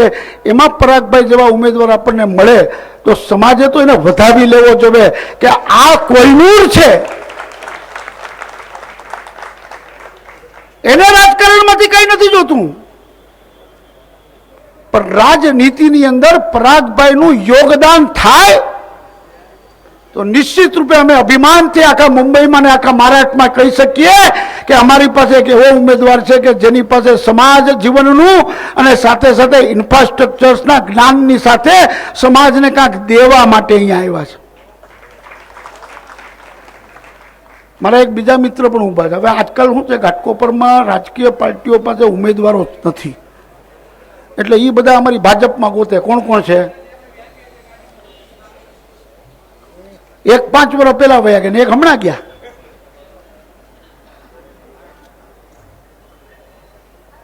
હવે ઈ મારે કેમ હવે એમ કેવું કે ભાઈ તું શેના માટે છેલ્લા 10 દિવસમાં ગયો? અને આવું અપમાન થાય? આ તો લોકોને કેવું જોવે કે એક બાજુ ઉદ્ધવ સાહેબ એમને શિવસેનામાં પ્રવેશ આપ્યો અને બીજી બાજુ અહીંયા શિવસેનાની ઓફિસમાં જાય તો એને માર પડે. આ તો અપમાન છે અમારું. એક બાજુ તમે ઉમેદવારી ડિક્લેર કરો છો ને એક બાજુ તમે અમારી ઉપર ખાર ખાઈને બેઠા છો કે આ કયા સમાજનો માણસ આપણી પાર્ટીમાં આવી ગયો. મારો ગાડી તોડી નાખી. આપણ નથી. શું મુંબઈના વિકાસમાં અમારો કોઈ ફાળો નથી? મુંબઈના અસ્તિત્વમાં અને અસ્મિતાની અંદર જેટલો તમારો અધિકાર છે એટલો જ અમારો પણ અધિકાર છે.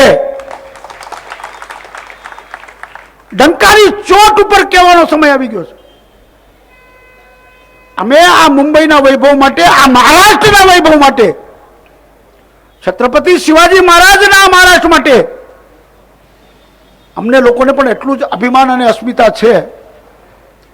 એક દી મેં ઉદ્ધવ સાહેબ મળ્યા હતા ત્યારે કીધું હતું કે અમારે ઝવેરચંદ મેઘાણી અમારા રાષ્ટ્રીય કવિ, રાષ્ટ્રીય શાયર હતા. માતા જીજાબાઈ ઝુલાવે, શિવાજીને નીંદર ન આવે, ધડ ડુંગરા બોલે. આ કવિતા આજથી 100 વર્ષ પહેલા ઝવેરચંદ મેઘાણીએ છત્રપતિ શિવાજી મહારાજ માટે લખી હતી. શિવાજી મહારાજ એકાદી પ્રાઇવેટ લિમિટેડ કંપનીના કોઈ મેનેજિંગ ડાયરેક્ટર છે, હિન્દવી સ્વરાજ્ય સંસ્થાપક, ગૌ બ્રાહ્મણ પ્રતિપાલક છત્રપતિ શિવાજી મહારાજ. આખા દેશને જેની ઉપર અભિમાન છે એવા છત્રપતિ શિવાજી મહારાજને એના આશીર્વાદ લઈને નરેન્દ્ર મોદી સાહેબે રાયગઢના કિલ્લા ઉપર જઈ છત્રપતિજીની સમાધિની સામે બેસી સંકલ્પશીલ થઈ અને આખા દેશની અંદર પ્રવાસ શરૂ કર્યો. છત્રપતિના આશીર્વાદ લઈને નરેન્દ્રભાઈ નીકળ્યા અને આખા દેશને બદલી નાખ્યું. એક કોમન મેન માણસ, એક કોમન મેન હતો. નરેન્દ્રભાઈના ઘરાનામાં કોઈ રાજકારણમાં નહોતું. એક સ્વચ્છતા, એક સ્પષ્ટતા, કંઈક કરવું છે આ દેશ માટે એવી જીત અને જિજ્ઞાસાની સાથે એક સર્વસામાન્ય કાર્યકર્તામાંથી ઉભા થયેલા દેશની ગાદી ઉપર જઈને બેઠા છે. જે અમેરિકા નરેન્દ્રભાઈને વિઝા નહોતું આપતું, બહારના દેશો નરેન્દ્રભાઈ ઉપર પોતાનો અભિપ્રાય વ્યક્ત કરતા હતા. આજે દેશ અને દુનિયાના તમામ દેશો નરેન્દ્રભાઈના આગમનમાં લાલ જાજમ બિછાવીને બેઠા છે. શેના માટે ભાઈ? હું પહેલાના પ્રધાનમંત્રીઓની કઈ તુલના નથી કરતો. હિન્દુસ્તાન એક દેશ છે, એક સંસ્કૃતિ છે. આ આખા દુનિયામાં જો ડંકો વગાડીને કોઈએ કીધું હોય તો એ નરેન્દ્ર મોદીએ કીધું છે. હિન્દુસ્તાનની ઓળખાણ આખા વિશ્વમાં જો થઈ હોય તો એ નરેન્દ્ર મોદીને કારણે થઈ છે. અને 2 વર્ષની અંદર નરેન્દ્રભાઈએ જે યોજનાઓ લાવી અને હિન્દુસ્તાનની જનતાની સમક્ષ મૂકી છે, લાગે છે કે ભગવાન મતદારો એમ કહે છે કે આ માણસ 10 વર્ષ 15 વર્ષ જો રહે તો હિન્દુસ્તાન વિશ્વમાં વિશ્વગુરુના સ્થાન ઉપર પહોંચી જશે. એક યોગા દિવસ નક્કી કર્યો. ભારત જ નહીં, વિશ્વના 171 દેશોએ યોગા શીખવાનું શરૂ કરી દીધું. ગાંધીજી સ્વચ્છતાની મોહિમ આપીને ગયા હતા. એ પછી નરેન્દ્રભાઈએ જ્યારે સ્વચ્છતાનો મુદ્દો હાથમાં લીધો અને હાથમાં ઝાડુ પકડ્યું, એનજીઓ ને યંગસ્ટર્સ ને સંસ્થાઓ અને બધા નિયમિત રૂપે સ્વચ્છ ભારત અભિયાનની અંદર જોડાણા. ઘણા વર્ષે એવું જોવા મળ્યું કે એક નેતા, દેશનો વડાપ્રધાન, મને યાદ છે અમે બહુ નાના હતા ત્યારે અમે સાંભળ્યું હતું, લાલ બહાદુર શાસ્ત્રી જ્યારે દેશના વડાપ્રધાન હતા અને ચોખાની તંગી થઈ હતી ત્યારે શાસ્ત્રીજીએ કીધું હતું કે આપણે એક ટાઈમ ચોખા ખાવાનું બંધ કરવું જોઈએ, આપણી દેશની પરિસ્થિતિ આવી છે. આજે પણ ઘણા લાલ બહાદુર શાસ્ત્રીના ચાહકો છે જે જીવંત છે ને એ લોકો એમ માને છે કે અમે લોકો અઠવાડિયામાં એક વખત ચોખા નથી ખાતા. નેતાને અનુસરે દેશ, જનતા. આ પરિસ્થિતિ નિર્માણ કરી, એક વિશ્વસનીયતા નિર્માણ કરી નરેન્દ્રભાઈએ. દેશના સુકાનની સાથે સાથે આ રાજ્યના જે મુખ્યમંત્રી મળ્યા છે, સ્પષ્ટ અને સ્વચ્છ છબી, એમની કાર્ય કરવાની પદ્ધત, નરેન્દ્ર મોદીના દર્શન થાય એવું કાર્ય દેવેન્દ્ર ફડણવીસ આ રાજ્યની અંદર કરે છે. સરકાર આવી અને દુષ્કાળનો સામનો કર્યો. આજ સુધીના ઇતિહાસમાં સૌથી વધારે લોકોનો સહભાગ થયો.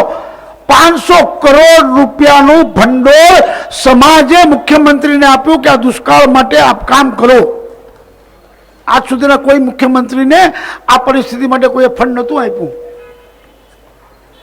એક સંસ્થા છે આપણા મુંબઈમાં, આપણા લોકોની સંસ્થા છે સમસ્ત મહાજન, એમની મુખ્યમંત્રીની સાથે મેં મીટિંગ કરાવી અને સમસ્ત મહાજનના દાતાઓ અને સાથે સરકારનું ફંડ બેને એક કરી સમસ્ત મહાજન ટ્રસ્ટ તરફથી મહારાષ્ટ્રના મરાઠાવાડાની અંદર 5000 ગામડાની અંદર જલશિવાર યુક્ત એટલે શું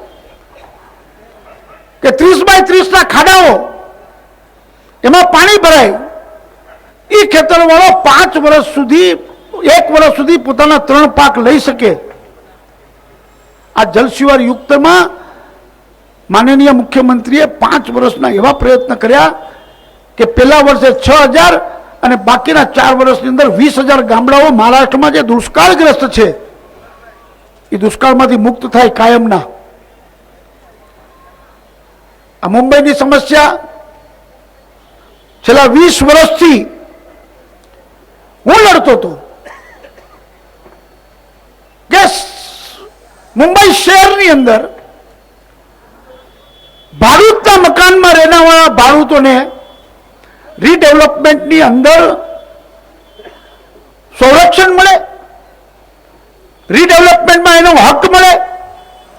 અમે 97માં કમિટી બનાવી હતી, એનો રિપોર્ટ 99માં આવી ગયો હતો, પણ 2000 સાલમાં સરકાર બદલાઈ ગઈ. 2000 થી 2014માં આ સરકારમાં વિધાનસભા સદસ્ય તરીકે મેં હંમેશા દર અધિવેશનની અંદર મુદ્દો મૂક્યો. પણ આપ સૌના આશીર્વાદથી સરકાર બની અને આપના આશીર્વાદથી હું મિનિસ્ટ્રીમાં આવ્યો અને હાઉસિંગ ડિપાર્ટમેન્ટનું જ ખાતું મારા હાથમાં આવ્યું. 2 વર્ષની અંદર છેલ્લા 17 વર્ષથી જે સમસ્યા સોલ્વ નથી થઈ એનો 33(7)A નો કાયદો લાવી અને જૂના ભાડૂતોના મકાનના રીડેવલપમેન્ટમાં ભાડૂતોને હક મળે આ કાયદો પાસ કર્યો 4-5 મહિના પહેલા. આ મુંબઈની જનતા માટે અને કટકોપરની જનતા માટે છે. પંતનગર, ટિળકનગર, સહકારનગર, કન્નમવારનગર, ટાગોરનગર આવા 104 લેઆઉટ છે માળાના. 2007 થી લોકો ટ્રાન્ઝિટ સ્કીમમાં ગયા, ઘર ખાલી કરી દીધા, રીડેવલપમેન્ટ થશે, નવા ઘરમાં આવશું. ખાલી પંતનગરનો આંકડો મારી પાસે છે, હું કહું છું કે પંતનગરની અંદર નવું મકાન બાંધવાનું ચાલુ થાય છે. ટ્રાન્ઝિટ સ્કીમમાં ચાલો થોડા દિવસ, 2 વર્ષમાં આપણું ઘર તૈયાર થઈ જશે એમ કરી અને જે લોકો ઘરની બહાર ગયા અને આજ સુધી મકાન બન્યા નથી એવા 65 લોકો ગુજરી ગયા નવા ઘરમાં જાતી પહેલા. આ સંવેદના હોવી જોઈએ સરકાર તરીકે. 2 વર્ષમાં 6 મહિના પહેલા 104 લેઆઉટનો આખો કાર્યક્રમ નક્કી કરી અને 6 મહિના પહેલા સરકારે અટકી પડેલા દરેક કામનું નિરાકરણ કરીને 100% ભાડૂતોના હકમાં, પુનર્વસનના હકમાં લોકોને ન્યાય આપવાની ભૂમિકા કરી. કારણ કે રસ્તામાં રખડતી વખતે અમને ખબર છે કે એ લોકોની હાલત શું છે. આ કામ થયું, ટ્રાન્ઝિટ સ્કીમનું કામ, આ પાઇપલાઇનની ઝૂંપડપટ્ટીમાં રહેનારા લોકોનું કામ, પાઇપલાઇનની ઉપરની ગીચતા. પરંતુ એ લોકો ક્યાંક ને ક્યાંક કોકને ત્યાં ઘરકામ કરે છે, ક્યાંક રિક્ષા ચલાવે છે, ક્યાંક ભાજીપાલો વેચે છે. એ લોકોને માહુલ મોકલતા હતા કે જ્યાં ગેસ ચેમ્બર છે, ગેસ ચેમ્બર. મેં માનનીય મુખ્યમંત્રીએ કીધું, સાહેબ માનવતા હોય તો આપણે આ લોકોને માહુલ ન મોકલવા જોઈએ. આ લોકોની રોજીરોટી બંધ થઈ જશે. સંવેદનશીલ માનનીય મુખ્યમંત્રીએ મને કીધું તું ઉપાય શોધ. આપણા વિદ્યાપીઠ સ્ટેશનની ઓલી બાજુ 20,000 ઘર તૈયાર પડ્યા હતા, છેલ્લા 7 વર્ષથી બંધ પડ્યા હતા. મેં કીધું આમાંથી 1,200 જણને ઘર જ આપવાની વાત છે. મુખ્યમંત્રીએ મંજૂરી આપી. પહેલા સ્ટેજની અંદર 400 લોકોને પાક્કા ઘરની અંદર મકાન આપ્યા. આજે એ લોકોની પાસે જે પ્રેમ છે, જે એ લોકોની પાસે આપણને શબ્દ નથી કે જ્યારે હું ને પરાગભાઈ જ્યાં શિફ્ટિંગ થયા ત્યાં મળવા માટે ગયા અમે લોકો. કારણ કે હું શિફ્ટિંગ થયા પછી ગયો જ નહોતો, એટલે હું મળવા ગયો. પરાગભાઈએ કીધું કે પ્રકાશભાઈ આટલા બધા લોકો, આટલો બધો પ્રેમ. મેં કીધું આ 30-35 વર્ષથી આ પ્રેમ અને આ સંબંધ અને આપણું કમિટમેન્ટ અને સંવેદનાઓ સાથે આ લોકો જોડાયેલા છે. ઘાટકોપરનો ટ્રાફિક વધ્યો છે. હમણાં 5 મહિના પહેલા જ ગરોડિયા નગરની અંદર હું કમિશનરને લઈને નીકળો. એક વખત સવારના નીકળો, એક વખત સાંજના 7 વાગ્યા પછી બોલાવ્યા એમને. મેં કીધું તમે આવો. 3 મીટરના રોડ ઉપર બંને બાજુ ગાડીના પાર્કિંગ. એક એમ્બ્યુલન્સ જો લઈ જાવી હોય ને, કોઈક બીમાર પડ્યું હોય તો એમાંથી નીકળી ન શકે એટલી ગાડીઓ વધી ગઈ.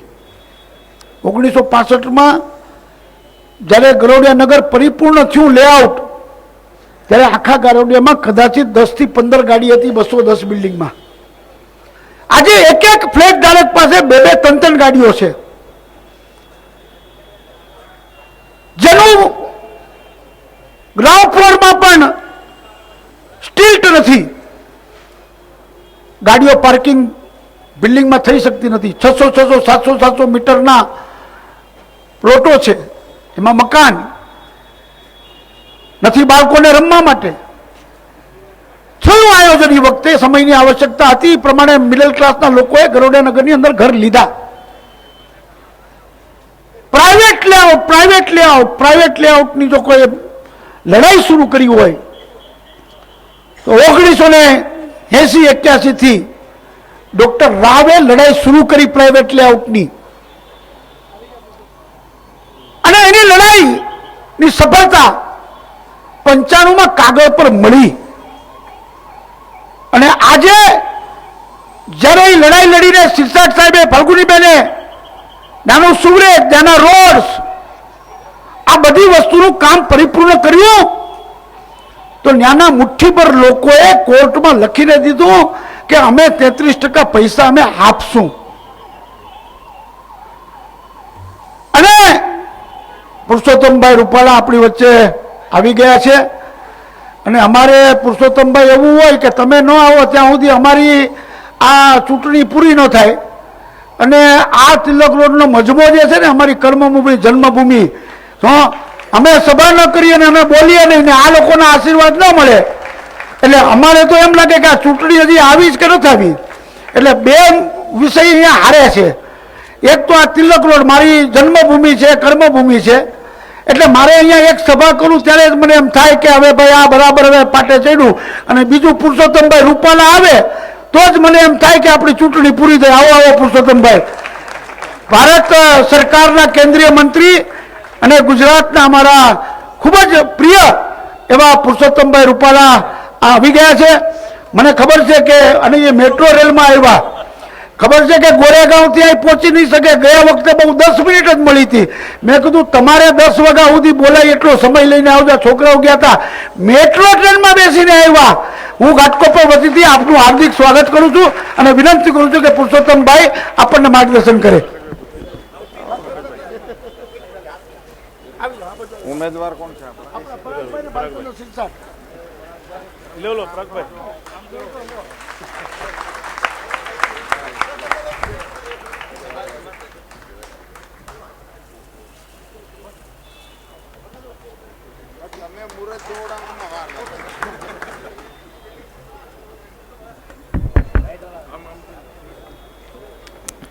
ભારત માતા કી. ભારતીય જનતા પાર્ટીના આપણા બંને ઉમેદવારો ભાઈ શ્રી પરાગભાઈ, ભાઈ શ્રી ભાલચંદ્રભાઈ, એમના સમર્થનમાં ઘાટકોપરમાં યોજાયેલી આ સભામાં મંચ પર બિરાજમાન હમણાં જ તમે જેને સાંભળતા હતા મારા પરમ મિત્ર મહારાષ્ટ્ર સરકારના સન્માનનીય મંત્રીશ્રી ભાઈ શ્રી પ્રકાશભાઈ, પાર્ટીના સૌ પદાધિકારીઓ, વિશાળ સંખ્યામાં ઉપસ્થિત આપ સૌ ભાઈઓ અને બહેનો, સમયની મર્યાદામાં મારે તમને વાતો કરવાની છે. આપણા ઉમેદવારો બે ચૂંટાય, કમળના નિશાન ઉપર આપ મત આપો. આપણા પ્રકાશભાઈને જે રીતે તમે મત આપો છો એના બદલે પ્રેમ આપો છો એમ કહું એ યોગ્ય લાગે. એનાથી સવાયો પ્રેમ આ ઉમેદવારોને આપો. એની સાથે સાથે બે ચાર વાતો આપણું ઘરનું ઓડિયન્સ છે એટલે તમારી સાથે શેર કરવી છે. અહીંયા આ મતદારોને શિખામણ આપવાની આવશ્યકતા નથી, પણ તમે કાલે જઈને ગામમાં કહો એટલા હાટું કેટલીક વાતો તમારા ધ્યાન ઉપર મારે મૂકવી છે. હમણાં તમે લોકસભાના દ્રશ્યો બધા જોતા હશો. મનમોહનસિંહજી વિશે નરેન્દ્રભાઈ એક નાની એવી કોમેન્ટ કરી તો રિહાઈન વિયાઈ ગયા.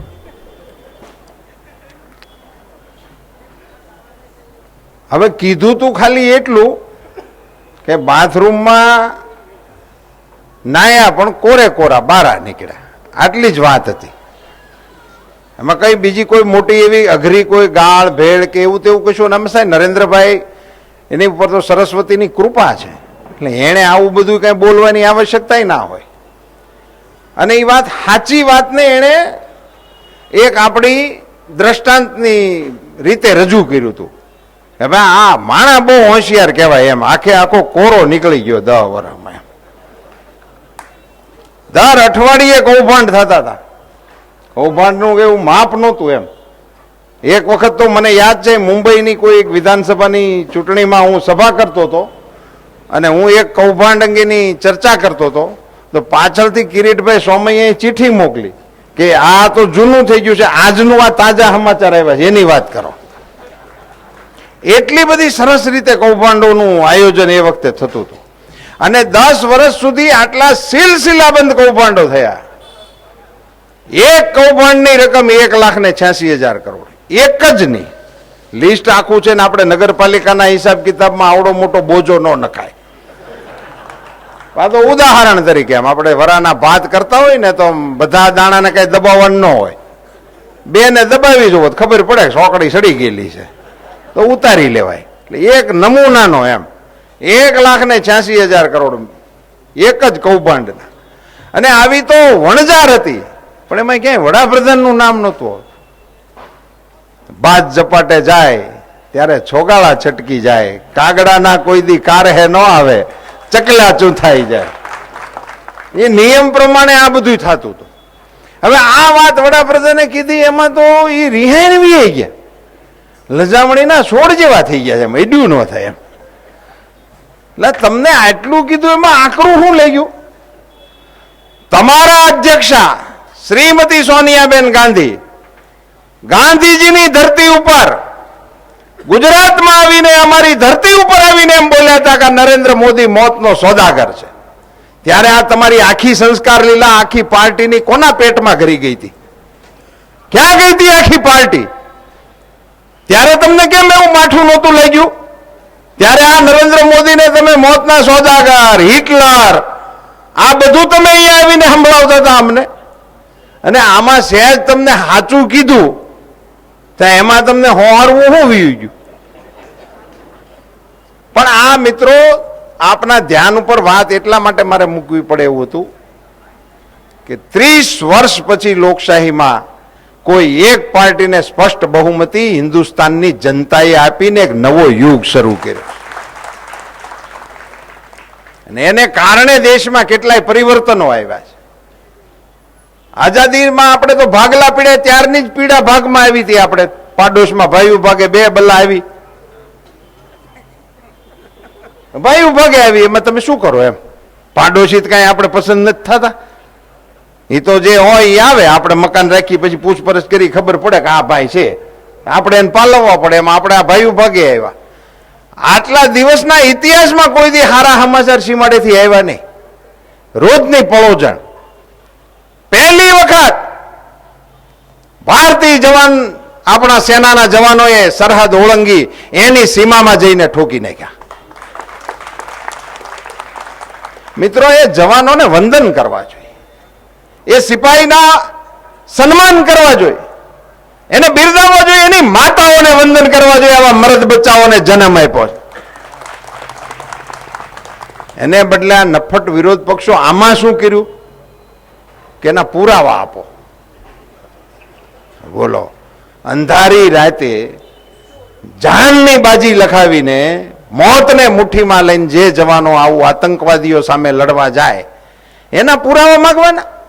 એટલે આપણા જવાનો ત્યાં ઉતરે, આને મારે, પછી ગામમાંથી પોંચ લખાવતા આવે કે અમે આમદ મામદ જમાદાર હાથને માર્યા, તમે આની પાવતી આપીએ છીએ, લેતા જજો, ત્યાં જે કોઈ છે એને દેખાડજો.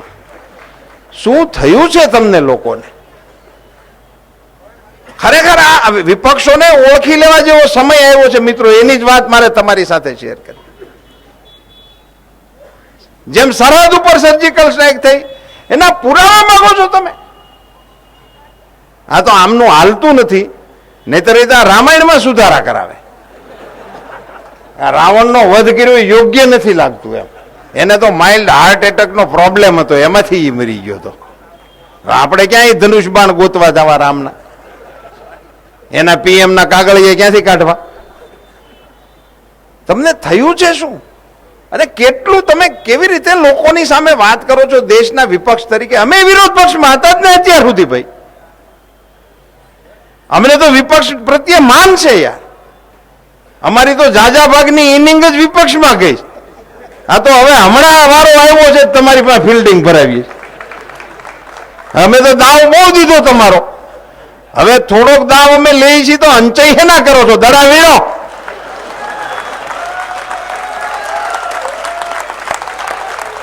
હવે વિયા જાય છે, સાંભળતા જ નથી. મિત્રો, આ નોટબંધીનું થયું, એટલે આ સર્જિકલ સ્ટ્રાઇક પાર્ટ 2, ઓલું સરહદ ઉપર થયું હતું, આ આણીકોર થયું. તો ઘણાને તો આમ તમર ચડી ગયા, આમ કરે છે, હજી એને કળ નથી વળી એમ.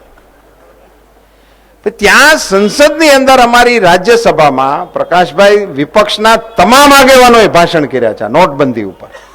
એને ખબર નહીં, આવતા આવે પહેલે દિવસે ચર્ચા કરો ચર્ચા કરો, તો એને એમ કે આપણે અઠવાડિયું ખમશું એમ. 2-3 દી તાગુ કરાવશું. તો અમારા એ આશ્ચર્ય વચ્ચે જેટલીજી ઊભા થયા અને એમ કીધું કરો ચાલુ, અમે ચર્ચા કરવા તૈયાર છીએ. તો એ બેસી ગયા. પછી એની તૈયારી તો હોય નહીં, લેસન કર્યા વગર આવી ગયા હોય. પછી શરૂ થયું. બધા બોલી ગયા છે મિત્રો, બધી જ પાર્ટીના નેતાઓએ રાજ્યસભાની અંદર ભાષણો કર્યા છે. કોઈ એમ નથી બોલ્યું કે આ નિર્ણય ખોટો છે. એક પણ પાર્ટીના નેતાએ એવું નથી કીધું કે આ નિર્ણય ખોટો છે. નિર્ણયની અંદર ખાંચા ખૂંચી કાઢે છે. ઉતાવળ કરી નાખી મોદીએ, તૈયારી કરી નહોતી. તે મોદી હું તમને ટપાલ લખે કે આવતા આહાડ મહિનામાં અમારે આ બંધી કરવી, તો એ તૈયારી કરી કહેવાય? આ લોકોને સમજાવવાનું મને તો અઘરું પડે છે. આ પોલીસ છે આપણી વ્યવસ્થા બધું જોતા હોય, એને સમાચાર મળે કે હાઈવે ઉપર કોક ને કોક મોટરસાયકલ ઉપર લુખા લૂંટીને વીઆઈ ગયા, અને એમાં ક્યાંક ઓલા સીસીટીવી કેમેરા હોય અને એના ફોટા ઓળખાઈ જાય ને ગાડી ઓળખાઈ જાય અને એનું આઈડેન્ટિફિકેશન થઈ જાય તો પોલીસવાળા શું કરે? એને ટપાલ લખે કે તમે કાકો ભત્રીજો ઓળખાઈ ગયા છો અને આવતા સોમવારે અમે તમારે ઘેરે આવીએ છીએ, તમે કુટુંબ કબીલાને ભેગા કરીને તૈયાર રહેજો. એવી રીતે આ લોકો ટપાલ લખશે અને એ લખે તો ઓલે ત્યાં ઉભા રહે, એ તો દુબઈ ભેગા થાય. હવે આવી સાધારણ વાત આપણે એને કોંગ્રેસના વિપક્ષના લોકોને સમજાવવી કેવી રીતે કે આ કોઈને કહેવાનો અને સોગડિયું જોવાનું ન હોય? હિન્દુસ્તાનનો અર્થતંત્રનું સૌભાગ્ય હતું કે આવો રાજનૈતિક નિર્ણય લેવો એક નેતા અમારી પાસે હતો ને દિલ્હીમાં. અહીં તમે મુંબઈમાં રહો છો ને, કાઠિયાવાડમાંથી બધા દર્દીઓ અહીં ઘણા આવતા હોય.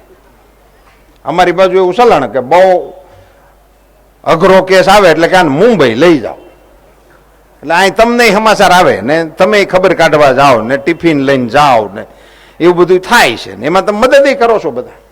પણ પછી ખબર કાઢવા જાઓ ત્યારે વાતો તમે સાંભળી છે કે ગાંઠ બહુ મોટી હતી, 5 કિલોની ગાંઠ કાઢી, ભીલા જેવડી ગાંઠ કાઢી, દર્દી બેહી નહોતો શકતો, ગાંઠ કાઢી તો હવે એને હા વળ્યો છે, હા નહોતો લઈ શકતો. આવું બધું સાંભળ્યું તું કે નહોતું સાંભળ્યું? હવે એ ગાંઠનું ઓપરેશન જ્યાં નહોતું થતું, પણ એ ન થાય ભાઈ, એનો સુપર સ્પેશિયાલિસ્ટ ડોક્ટર જોઈએ. ગુજરાતની જનતાને અભિનંદન આપું છું ને હીરાબાને અભિનંદન આપું છું કે આવો સુપર સ્પેશિયાલિસ્ટ દિલ્હી મોકલ્યો. ભીલા જેવી ગાંઠ કાઢી નાખી. હવે ગાંઠ કાઢી છે, નબળાઈ તો આવે થોડી, ભલા આદમી આવડું મોટું ઓપરેશન કર્યું છે તો બાટલા બાટલા ચડાવશું, મગનું પાણી આ તે એવું બધું, એટલે રાગે ચડી જવાનું છે. પણ આ કામ મિત્રો, આને મેં તમને હળવી ભાષામાં કીધું, પણ આના ગંભીર પ્રત્યાઘાતો કેવા પડ્યા છે, ગંભીર પ્રત્યાઘાતો. 8 તારીખે નોટબંધી થઈ, 9મી તારીખે કાશ્મીરમાં પથ્થરમારો બંધ. 9મી તારીખે બોલો, દાડિયા છૂટા. 8 તારીખે નોટબંધી, 9મી તારીખે પથ્થરમારો બંધ. મિત્રો, નેપાળની સરહદેથી શરૂ કરીને આંધ્રના સીમાડા સુધી 50 જિલ્લા એવા છે જુદા જુદા રાજ્યના, નક્સલીઓના તાબામાં છે. ત્યાં ડીએસપી નું, કલેક્ટરનું કાંઈ હાલતું નથી, આમ કાન પકડીને ઉપાડીને વ્યા જાય. એટલી હદે નક્સલવાદને ફેલાવ્યો છે. 700 નક્સલી નેતાઓ આ 8મી તારીખ પછી પોલીસને શરણે આવ્યા છે. વાત કોઈ કહેતું નથી. 700 લોકો ત્રાસવાદ ઉપર આવડો મોટો કમરતોડ ફટકો. અને મિત્રો, દેશની જનતા આ જાણે છે. હું તમને આ વાત કરું છું તેનો અર્થ એવો નથી કે તમને મુશ્કેલીઓ પડી નથી. તમને મુશ્કેલીઓ પડી છે. મુશ્કેલીઓ સહન કરીને નિર્ણય દેશના હિતમાં છે, એટલે તમે નરેન્દ્ર મોદીની સાથે ઉભા રહ્યા છો. પ્રકાશભાઈ, રાજનીતિમાં તમે આટલા વર્ષથી છો. એક સાધારણ વિવાદાસ્પદ નિર્ણય થાય તો 5 પછી બસું હળગી જાય, 50 ગામડાઓ અને શહેરો બંધના એલાનો આવે, રાજ્ય બંધના એલાનો આવે. ભારત બંધનું એલાન આપી જોયું આ લોકોએ, પણ દિલ્હી બંધે ન રહે. જન વેદના રેલી કાઢી, જન કોઈ એવા નહીં, ખાલી વેદના રહી. આટલી અગવડ વેઠીને પણ તમે મોદી સાહેબના આ નિર્ણયને વધાવ્યો છે ને સમર્થન આપ્યું છે, એટલા માટે હું ભારત સરકાર વતી તમને ધન્યવાદ આપું છું, અભિનંદન આપું છું મિત્રો. ને મિત્રો, આ બધા પગલાઓ આઝાદી પછી વિચાર્યા નહોતા એવા આપણી સરકાર દ્વારા, આપણા નરેન્દ્રભાઈ દ્વારા આવી રહ્યા છે. મિત્રો, હિન્દુસ્તાનની રાજનીતિ એની સાક્ષી છે. આઝાદીના ઇતિહાસમાં મહાત્મા ગાંધી, સરદાર વલ્લભભાઈ પટેલ એમના નેતૃત્વમાં આ જંગ લડાતો હતો. આઝાદી આવી, આ જ નેતાઓ હતા, ગુજરાતના જ નેતાઓ હતા, પણ સરદાર સાહેબ વડાપ્રધાન નહોતા થઈ શક્યા. મિત્રો, આપણે બધા એના સાક્ષી છીએ. ભારતીય જનતા પાર્ટી અભિનંદનની અધિકારી છે કે ગુજરાતના સપૂતને હિન્દુસ્તાનની ગાદીએ બેહાડવામાં આપણે સફળ થયા છે. રાજનીતિમાં આવેલા પરિવર્તનને મિત્રો, અર્થતંત્રમાં આવેલા પરિવર્તનને, સેનાની અંદર આવેલા પરિવર્તનને, રાષ્ટ્રના વિકાસનો ડંકો વિશ્વમાં વગાડવાના જે પાયા નખાણા છે દિલ્હીથી, મિત્રો એને મુંબઈના પાદર સુધી પહોંચાડવા માટે આ લોકોને આપણે ચૂંટીને મોહર મારવી પડે. આપણે રાજી થયા હોય તો કરવાનું શું? આપણે ભારતીય જનતા પાર્ટીના સમર્થકો, કાર્યકર્તાઓ કેટલા સમયથી માથાકૂટ કરતા હતા, કેટલા સમય. અગલી બારી અટલ બિહારી, ઊંધે કાંઈ ધારી. વળી પાછા બીજી ચૂંટણી આવે એના અગલી બારી અટલ બિહારી. મેળ જ નહોતો પડતો. ક્યાં સોઘડીએ મુહૂર્ત કરીને કોકે સૂત્ર કાઢ્યું, અબકી બાર હોહરવું ગયું. તો મિત્રો, આપણે આવડું મોટું પરિવર્તન લોકશાહીમાં મત દ્વારા હિન્દુસ્તાનની જે સ્પષ્ટ બહુમતી આવી એનું પરિણામ છે કે જે મહાસત્તા મુખ્યમંત્રી નરેન્દ્રભાઈ મોદીને વિઝા આપતી નહોતી, એ તમને મુંબઈથી તે શિકાગો સુધી જાજમ પાથરીને તેડાવે છે. અહીંથી છેકથી પાથરો કે જાજમ પધારો. અને મિત્રો, આપણા માટે આવા ગૌરવના દિવસો તો કે દિવસે આવે. અમેરિકાનો રાષ્ટ્રપતિ, એને હિન્દી ગુજરાતી કાંઈ ફાવે? ઈ ભાષણમાં બોલે છે સબકા સાથ સબકા વિકાસ. અમેરિકાનો રાષ્ટ્રપતિ, એને રવાડે ચડાવી દીધો નરેન્દ્રભાઈએ, સબકા સાથ સબકા વિકાસ. મિત્રો, એની ચૂંટણી હતી, આપણા અમેરિકાના રાષ્ટ્રપતિની ચૂંટણી હતી. એમાં ડોનાલ્ડ ટ્રમ્પ એમ બોલ્યા કે મેં નરેન્દ્ર મોદી કા પ્રશંસક હું. અમેરિકાના મતદારોને રીઝવવા માટે આપણા નેતાના નામનો ઉલ્લેખ થાય એ પ્રકારનું નેતૃત્વ ભારતીય જનતા પાર્ટી દ્વારા આજે દેશમાં પ્રસ્થાપિત થયું છે નરેન્દ્રભાઈ મોદીના રૂપમાં. ત્યારે મિત્રો, વિપક્ષના લોકોની ટીકા ટિપ્પણીમાં, ગાલી ગલોચમાં એમાં આપણે પડવાની જરૂર નથી. એ ગાળો એટલા માટે દે છે કે એની પાસે એની સિવાય હવે કાંઈ દેવા જેવું રહ્યું નથી, એની પાસે કંઈ કહેવા જેવું રહ્યું નથી. જે હોય એ દે, જેની પાસે જે હોય એ દે, આપણે એમાં પડવાની આવશ્યકતા નથી. મિત્રો, કોંગ્રેસ પાર્ટી આવડી મોટી આટલા વર્ષના એના ઇતિહાસ પછી કશી ભાન ભૂલેલી પાર્ટીની જેમ જ્યારે ચાલી રહી હોય ત્યારે, અને અહીંયા ભાઈઓ તરીકે આપણે નોખાઈ થયા છીએ. એટલે મને પૂછતા હતા ઘણા લોકો, પત્રકારે જ મને પૂછ્યું કે પછી યુતિનું તમારું શું થાય? મેં એમને કહ્યું હતું કે હિન્દુસ્તાનની રાજનીતિમાં જે ક્ષિતિજ ઉપર રાજકારણ વિકસી રહ્યું છે ને એની તરફ પત્રકારોની નજર હોવાની જરૂર હતી. સ્થાનિક પાર્ટીઓ ગઠજોડની રાજનીતિ 20 વર્ષ ચાલી, બધા ભેગા થઈને સરકાર બનાવે, બહુમતી કોઈની હોય નહીં, અને પછી 5 વર્ષ પછી એકેય એજન્ડાનો અમલ કર્યા વગરના મેદાનમાં આવે ને ત્યારે શું કે સાથી પક્ષોની મજબૂરીને કારણે અમે આ નિર્ણયો ન લઈ શક્યા. એ છૂટા, નવી ઘોડી નવો દા, નવું ટોળું બને, વળી પાછા નવેસરથી આવે. એ ક્યારે બને?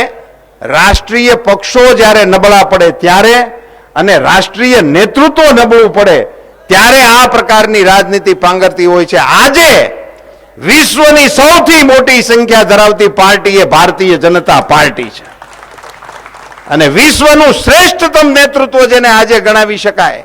હમણાં અમારે ત્યાં ગ્લોબલ સમિટ થયું હતું, વાઇબ્રન્ટ સમિટ. એમાં ઇંગ્લેન્ડના કે અમેરિકાના કોઈ પ્રતિનિધિઓ ત્યાં હાજર હતા. એમણે મોદી સાહેબને સભામાં કીધું કે મોદી સાહેબ તમારે તો અમારા દેશ વતી નેતૃત્વ કરવાની જરૂર છે. મંચ ઉપરથી કીધું. નરેન્દ્રભાઈ અમેરિકન કાઉન્સિલની અંદર ભાષણ કરવા માટે ગયા હતા. હું ટીવી ઉપર જોતો હતો. 5-10 મિનિટ ભાષણ નરેન્દ્રભાઈ કર્યું તો આખે આખું અમેરિકન કોંગ્રેસ ઊભી થઈ, માન આપ્યું, બેસી ગયા. મારું તો આમ છાતી ફાટું ફાટું થઈ. આપણા વડાપ્રધાન અમેરિકામાં ભાષણ કરતા હોય ને અમેરિકાની આખી સભા એને સ્ટેન્ડિંગ ઓવિએશન આપે. 5-7 મિનિટ થઈ, બીજી વખત ઊભા થયા, ત્રીજી વખત ઊભા થયા. હું ભાષણ પડતું મેલીને કેટલી વખત ઊભા થયા એ ગણવામાં સડી ગયો. પછી સભા પૂરી થઈ મને ખબર પડી કે હું આ નરેન્દ્રભાઈ ભાષણ કરવા ગયા હતા કે ઉઠબેઠ કરાવવા ગયા હતા. મિત્રો, આ દ્રશ્યો આપણે ભાગમાં જોવાના આવ્યા. આપણે આ દ્રશ્યો જોયા ને, આપણી આંખે આ દ્રશ્યો જોયા. વિશ્વના કોઈ પણ દેશની અંદર નરેન્દ્રભાઈ ગયા, એનું જે જાજરમાન સન્માન થયું છે ને મિત્રો, એ તમે બધાએ આપેલા મતનું સન્માન છે. દેશની જનતાએ જે મત આપ્યા, સ્પષ્ટ બહુમતી આપી, એનું એ સન્માન છે. અને એને કારણે નરેન્દ્રભાઈએ જે ડિપ્લોમસી કરી, જે રાજનૈતિક ગોષ્ઠીઓ કરી, એના પરિણામ કેવા આવ્યા. ઉરીનો હુમલો થયો અને હુમલા પછી જીનીવાની અંદર જ્યારે બેઠક થઈ વિશ્વ કક્ષાની, અને આપણા વિદેશ મંત્રી શ્રીમતી સુષ્માજી એમાં ભાગ લેવા માટે ગયા. એમણે આપણા દેશનો પક્ષ રાખ્યો. નવાઝ શરીફે એના દેશનો પક્ષ રાખ્યો. મને કહેતા ગર્વ થાય છે દોસ્તો, વિશ્વનો એક પણ દેશ, બાંગ્લાદેશ સહિત એક પણ દેશ પાકિસ્તાનની ટેકામાં ઉભો ન થયો. એક પણ દેશ. પહેલી વખત પાકિસ્તાન એકલું પડી ગયું વિશ્વની નજર સામે આતંકવાદના મામલામાં. પહેલી વખત. નહીતર એને ઘણા ટેકો આપતા હતા. એક પણ દેશ એના ટેકામાં ઉભો ન થયો. બાંગ્લાદેશ અને યુએઈ એને પણ ભારતની તરફેણમાં એ જીનીવાની બેઠકની અંદર મતદાન કર્યું. આ મિત્રો, આ બધું બન્યું ત્યારે હવે લોકોને ખબર પડી કે નરેન્દ્રભાઈ વિદેશ પ્રવાસ કરતા હતા એ ઠીક કર્યું. નહીતર તો ઉપાડો લઈને ફેર્યા હતા કે મોદી દુનિયામાં જ ફેર્યા રાખે છે, અહીં રહેતા જ નથી, એવા SMS આવતા હતા. હવે ક્યારે અહીં ભારતમાં રહેશે તે જણાવવું. તે હું એ સમોસા ખાવા ત્યાં જતા હતા. સમજ્યા વિનાની તમે વાતો કરો છો. તમારી દુનિયામાં કોઈ તમારું ભાવ પૂછતું નહોતું. તમારા વિદેશ મંત્રી દુનિયામાં જાતા હતા. સ્થિતિ શું થતી હતી? પેલા SM કૃષ્ણા, એને હવે કોંગ્રેસ છોડી દીધી છે એટલે એને ક્યાંક સમજાણું છે. એ વિદેશ ગયા હતા, જીનીવાની સભામાં ઉભા થયા ભાષણ કરવા માટે અને બોલવા માંડ્યા. તે બાજુના જણે એને કીધું કે આ તમે જે પતાકડું વાંચો છો એ ભારતનું નથી, બીજાનું છે. તમે કલ્પના કરો, દુનિયાના વિદેશ મંત્રીઓ બેઠા હોય ને એમાં આપણો વિદેશ મંત્રી ઊભો થઈને બીજા દેશનું વાંચે. આપણી તો આબરૂના કાંકરા થતા હતા. હું કૃષ્ણા સાહેબને પોતાને મળ્યો. હું ત્યારે રાજ્યસભામાં હતો પહેલી ટર્મમાં. मैं कृष्णा जी ने जैन मलिन कीधु, मैं साहब आप जब बाहर जाते हो विश्व में कहीं पे तो थोड़ी सावधानी बरतनी चाहिए. वो देश की इज्जत का मामला होता है, अपना मामला नहीं होता है. तो नहीं नहीं ऐसा नहीं था, मैंने तुरंत ही बदल दिया था. હવે તે તુરંત બદલ્યું એટલામાં તો સાહણી સડી ગઈ, બે આટા જ હોય. આમાં કઈ 1 કલાક ન હોય જીનીવાની વિદેશની સભામાં. પણ કોંગ્રેસીઓની મોટામાં મોટી મુશ્કેલી આ કે એને લખેલું જ વાંચવાનું હોય, એને ભાષણ કરતા આવડતું જ નથી કોઈ નેતાને. મોટા ભાગનાને ચીઠીઓ કાઢીને વાંચ્યા રાખે. તે કોઈક જૂની પકડાવી દેતી એ વાંચે. અમારા ગુજરાતમાં સભા હતી, મનમોહનસિંહજી પધારેલા. ત્યાં આવીને અમદાવાદમાં ભાષણ કર્યું ગઈ વિધાનસભાની ચૂંટણી વખતે કે ગુજરાતમાં પાણીની કારમી તંગી છે. ગુજરાત સરકારને અમે ઘણું ફંડ આપીએ છીએ પણ એનો યોગ્ય ઉપયોગ કરતી નથી અને લોકોને પાણીની હાડમારી સહન કરવી પડે છે, માટે તમે કોંગ્રેસને મત આપો. મારો તો ક્યાંક બીજા વિસ્તારમાં પ્રવાસ ચાલતો હતો, ત્યાં મને સમાચાર આવ્યા કે વડાપ્રધાન અમદાવાદમાં આવા આક્ષેપો કરીને ગયા છે, કાંઈક જવાબ દેજો. તો મેં કીધું હવે મનમોહનસિંહજી મોટા માણસ કહેવાય, હું કાર્યકર્તા સાધારણ કહેવો, એટલે એને મારે નો જવાબ દેવાય. પણ મેં ગુજરાતના કોંગ્રેસના નેતાઓને આડે હાથે લીધા.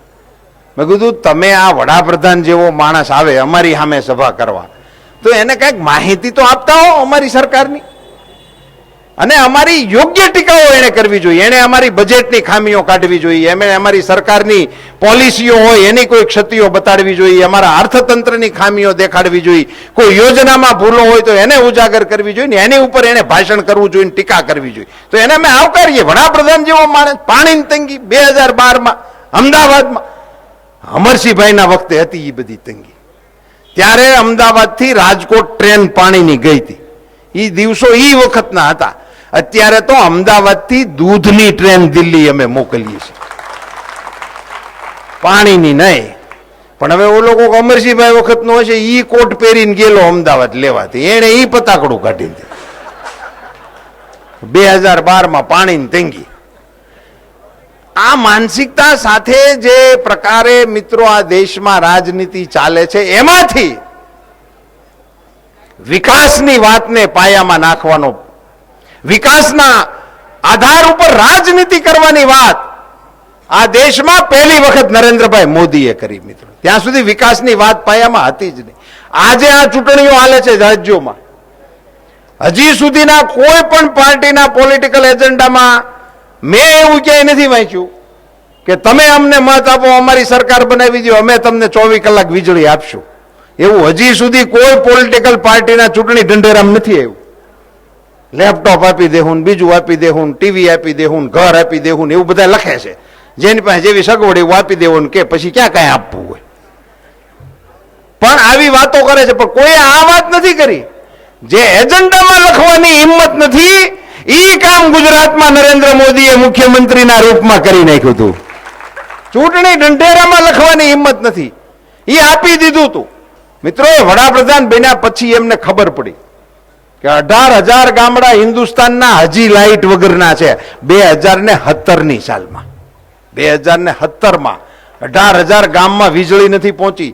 આ નોટબંધીનો વિરોધ કરવા માટે કોંગ્રેસના નેતાઓ સભામાં, રાજ્યસભામાં, લોકસભામાં ભાષણો કરતા હતા. પછી એને પાછળથી સમજણ પડી કે નહોતું કહેવા જેવું.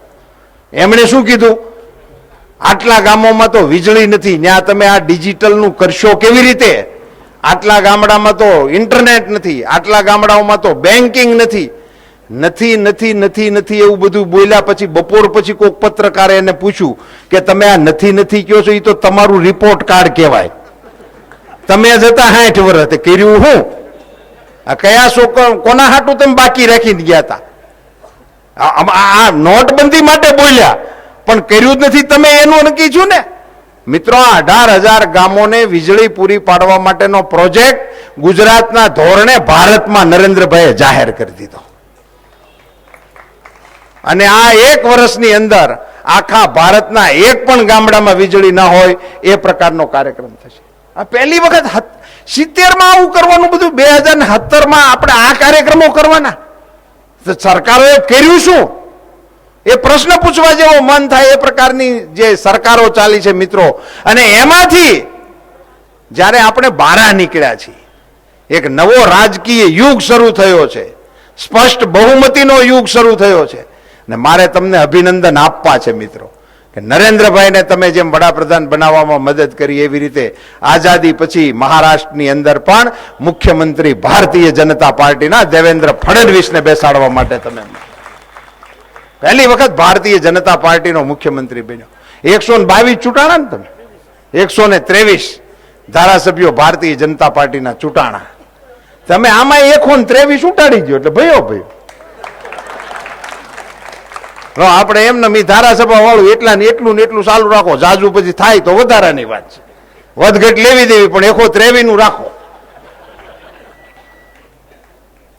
મિત્રો, ભારતીય જનતા પાર્ટી અને એની આ દેશની આ સ્થિતિ, એમાં મુંબઈ મહાનગરની આ ચૂંટણી, મિત્રો દેશની રાજધાની દિલ્હી છે, પણ દેશનું આર્થિક પાટનગર મુંબઈ છે.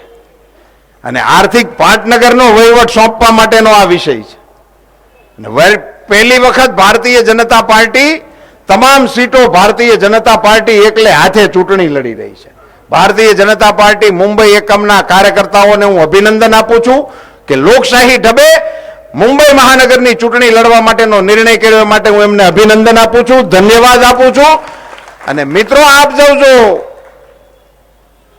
નરેન્દ્રભાઈની કામગીરીથી, દેવેન્દ્રભાઈની કામગીરીથી મિત્રો કેટલા વર્ષો પછી અમને એવા ફોન આવે છે પ્રકાશભાઈ કે મહારાષ્ટ્રમાં મુખ્યમંત્રી એ ટાઈપના આવ્યા છે કે અમારે ફાઇલનું કોઈ પણ પ્રકારનું ફોલોઅપ કર્યા વગર, અમે કાંઈ પણ પ્રકારની સમજણ કર્યા વગર અને બીજા જે કાંઈ વ્યવહારો થતા હતા એવું કાંઈ કર્યા વગર અમારી ફાઇલ ક્લિયર થઈ ગઈ, અમને ખબર પડી.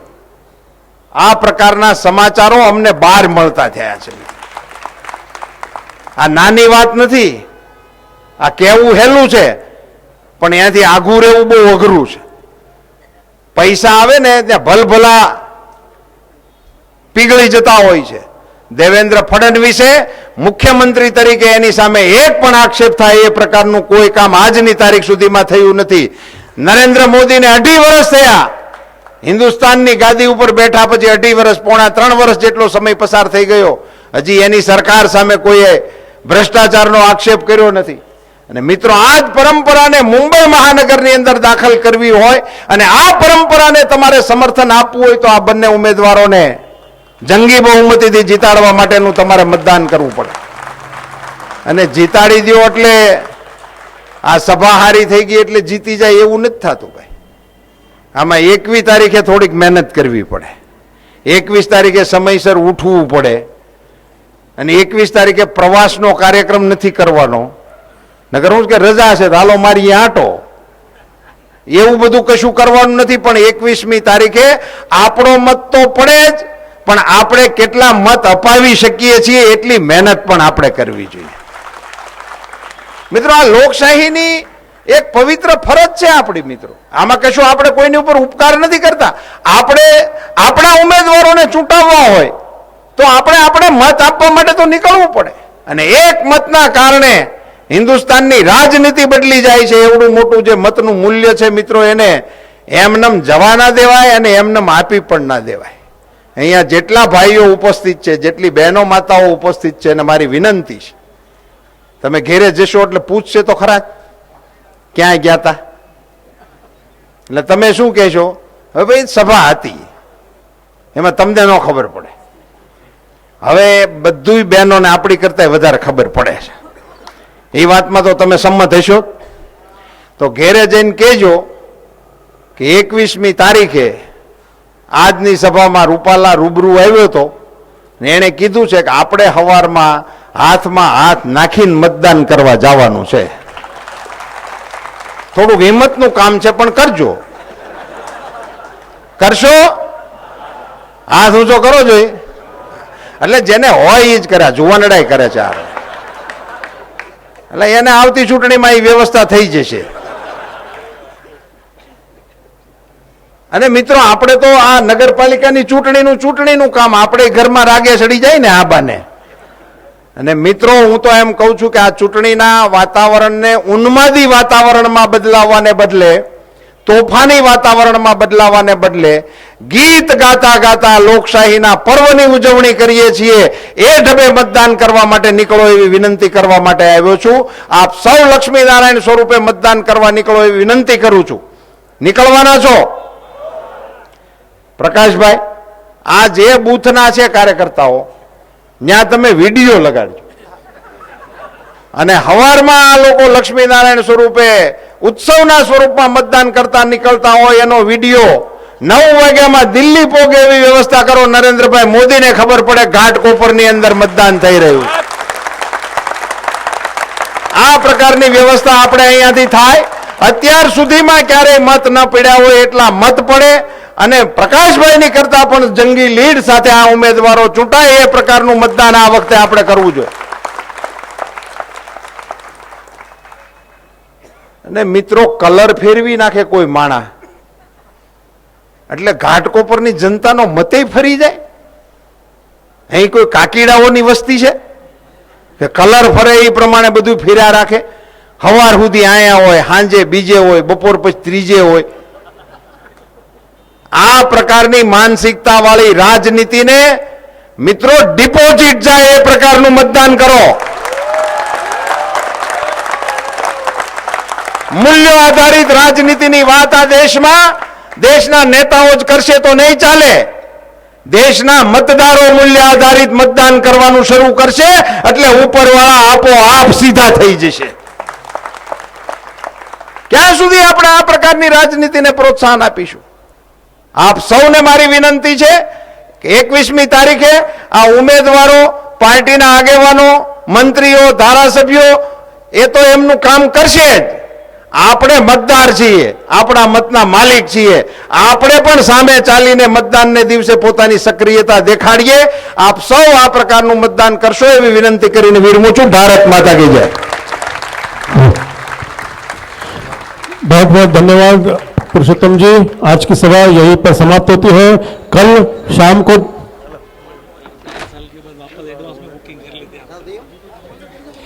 कल रात को 8 बजे गरुड़ नगर में इसी तरह की प्रचार सभा होगी आदरणीय पराग जी शाह के लिए। और रविवार को सुबह 9:30 बजे आप सभी भारी संख्या में गरुड़ नगर सतीकृपा शॉपिंग सेंटर पर पराग शाह की मेगा रैली में आप सभी शामिल होइए, ऐसे आमंत्रित करता हूं आपको। और कल रात को भी आप 8 बजे गरुड़ नगर सतीकृपा शॉपिंग सेंटर पे हमारी सभा में आइए, ऐसे निमंत्रण। और मैं आने वाले 2.5 साल के बाद पुरुषोत्तम जी फिर से यहाँ पर आए, ऐसे अभी से हम आपकी बुकिंग करते हैं। ये सभा यहीं पर समाप्त होती है। पुरुषोत्तम जी आप यहाँ पर आए, हमारे बीच उपस्थित रहे, हमारा सबका मार्गदर्शन किया। परमानेंट बुकिंग है यहाँ पर, उनको कोई बुकिंग की लगती नहीं है। आप सभी लोग इतनी भारी संख्या में यहाँ पर आए, आप सभी का बहुत बहुत शुक्रिया।